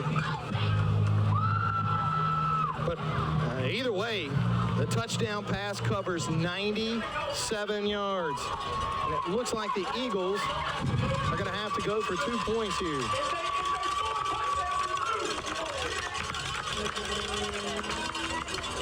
So the Eagles put the touchdown on the board. A little bit of confusion, but My goodness. Sam Harrell's on to attempt the extra point. Eagles have taken the lead 27-22. Sam Harrell lines up for the extra point. The extra point only puts us up 6, David. We're up. We just went up 5 points, so the extra point will put us up 6. Looks like they're going to take a penalty here to try to go, maybe set up to go for 2. Well, it's no indication right now. But, yeah, it does. I would say, Man, that he's actually looking to take a delay of game. yeah. So Coach Fitzhugh is going to bring his offense onto the field. That's exactly what he's going to do. It almost looks like maybe they're going to take this penalty to maybe, position themselves to run a play. If you're trying to throw the football, I don't know how long you have to wait to have a delay of game. Well, yeah, there should be an injury timeout. Landon Graves is laying on the field after throwing that 97-yard touchdown pass, and they're trying to get him off the field as they're trying to line up for the extra point. Well, let's go down to the sideline and check in with Stan Humphreys with the Marion State Bank sideline report. Stan, what's going on down there? They're deciding whether they want to go for 2 or kick the extra point. We're up 5 right now. You kick the extra point, you go up 6. If they score a touchdown and miss the 2 point, it's a tie game. If you go for 2 and miss and they score a touchdown, then they go up 1 without even going for 2. So you kick the extra point. I got you. Thanks a lot, Stan.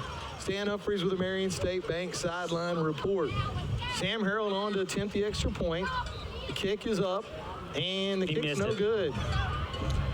So I guess it's kind of a moot point now as the Eagles lead by 5 points. A touchdown will get you beat. Well, just OCS history here, and on November 13th of 98, Josh Hudnall had a 98-yard touchdown reception. That's the longest in school history. Tristan Wiley with the 97 yards, so almost catching up with Josh there on his longest reception ever. Wow, I tell you what, man, that is what it is all about. But now you got to play defense. The Eagles' lead is 5. A touchdown will get you beat. 1 minute and 43 seconds left to play in the football game. Daniel, I got to be honest with you. I got to say, it was beautiful to watch the touchdown pass. It was beautiful to see it happen.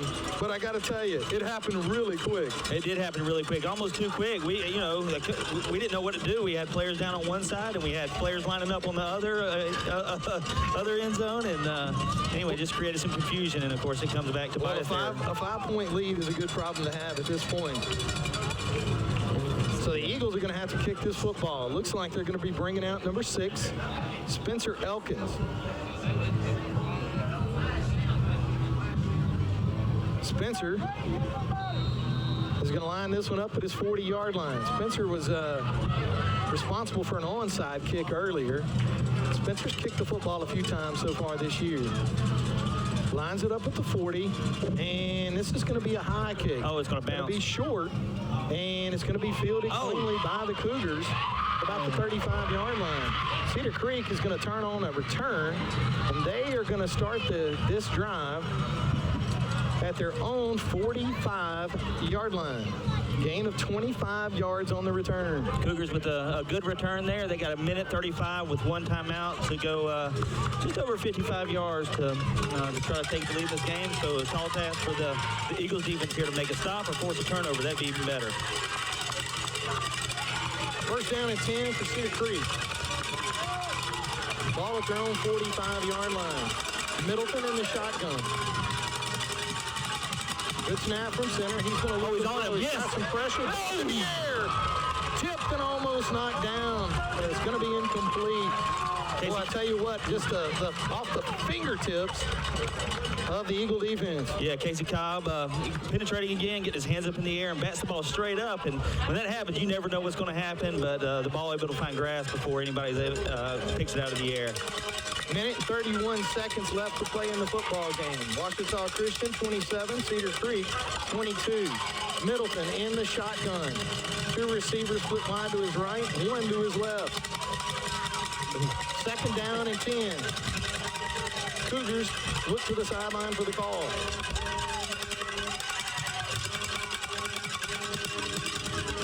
Good snap from center. Middleton looks to throw. He feels a little bit of pressure. Interception! It's picked up by the Eagles. At the 5. Touchdown! Touchdown! Ouachita Christian! On the interception, 51, James David Miller. 51, James David Miller. And that defensive lineman will take it in for a score. And all but dash the hopes of the Cedar Creek Cougars. Hey, that was Casey Cobb getting penetration again. Bats it up in the air again. And James David Miller, who hadn't played defense until the last series, able to pick the ball out of the air and take it all the way back. He's rumbling, he's bumbling, he scored a touchdown. Miller takes it in from 37 yards out as the Eagles increase their lead now by 12 points. Great job by this Ouachita Christian football team. I say 12, Daniel. It's actually 11 right now. This Eagle special teams, I tell you what, there's a lot of celebration going on down on the field, but you got to remember, you got to kick the extra point.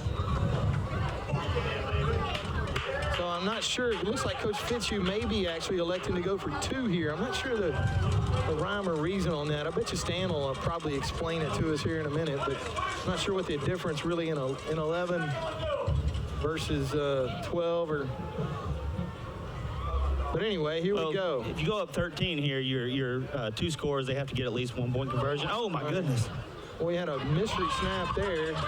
Graves, and he's not going to make it in. So, well, I think you're looking at probably a Herculean task either direction. But let's go down to the sideline and check in with Stan Humphreys with the Marion State Bank sideline report. You know, one thing that's great about talking to Stan, he was a professional football player, so while a lot of people are freaking out right now, I bet you Stan's resting heart rate probably hadn't even gotten above normal.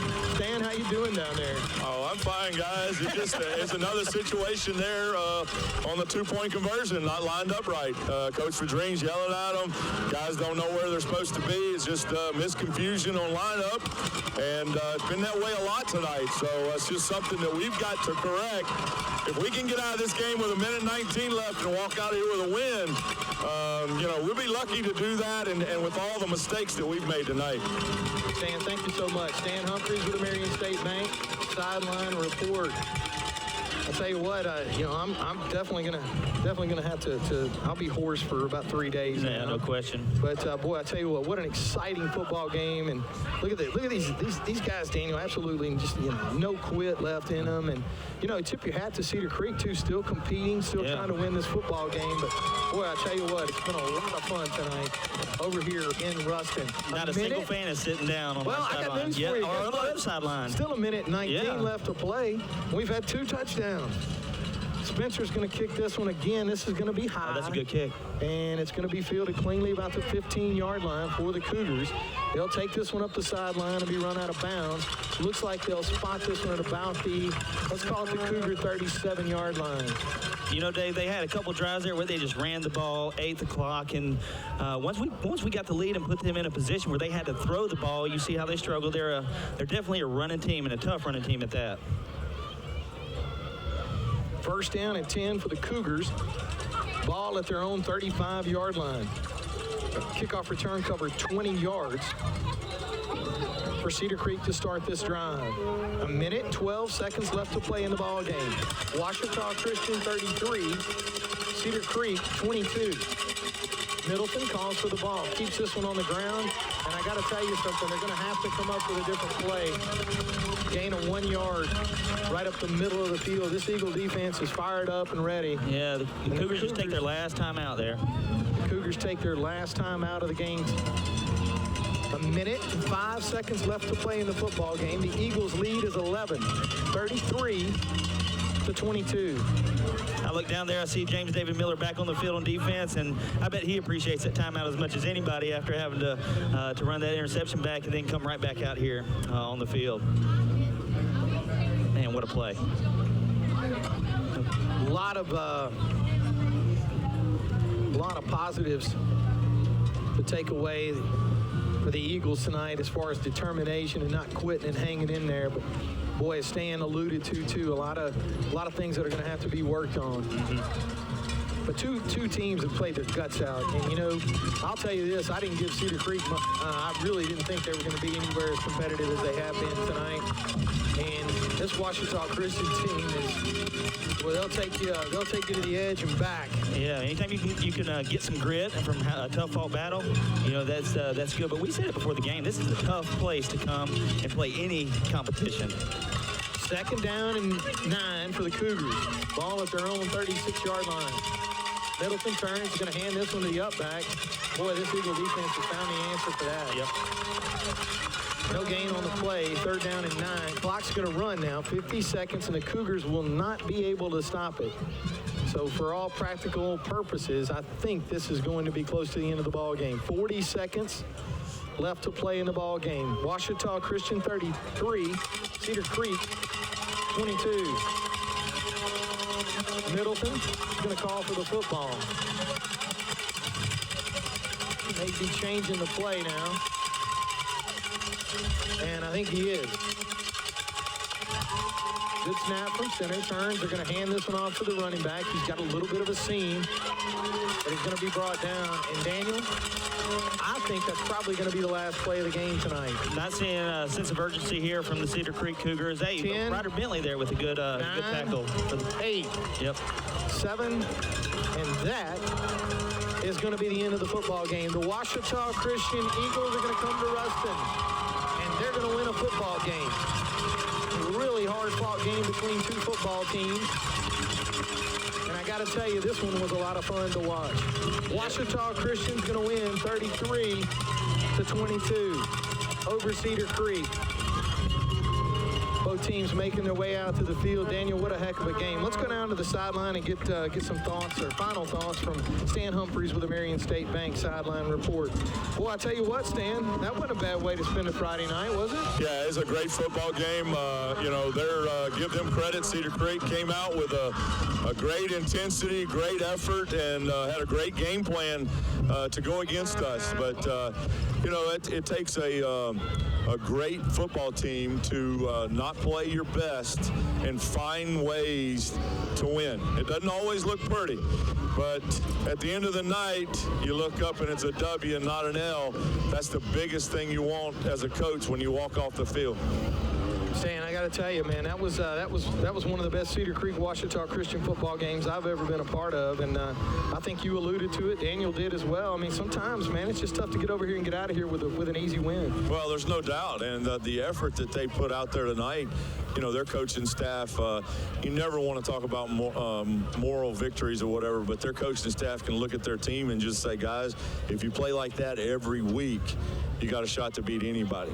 Absolutely. Stan, thanks a lot tonight. Stan Humphreys with the Marion State Bank sideline report. We're going to take a quick time out from here in Ruston at Cedar Creek. Come back and Daniel will have the final stats of tonight's contest. You're listening to Ouachita Christian Eagle football on 92.3 The Wolf.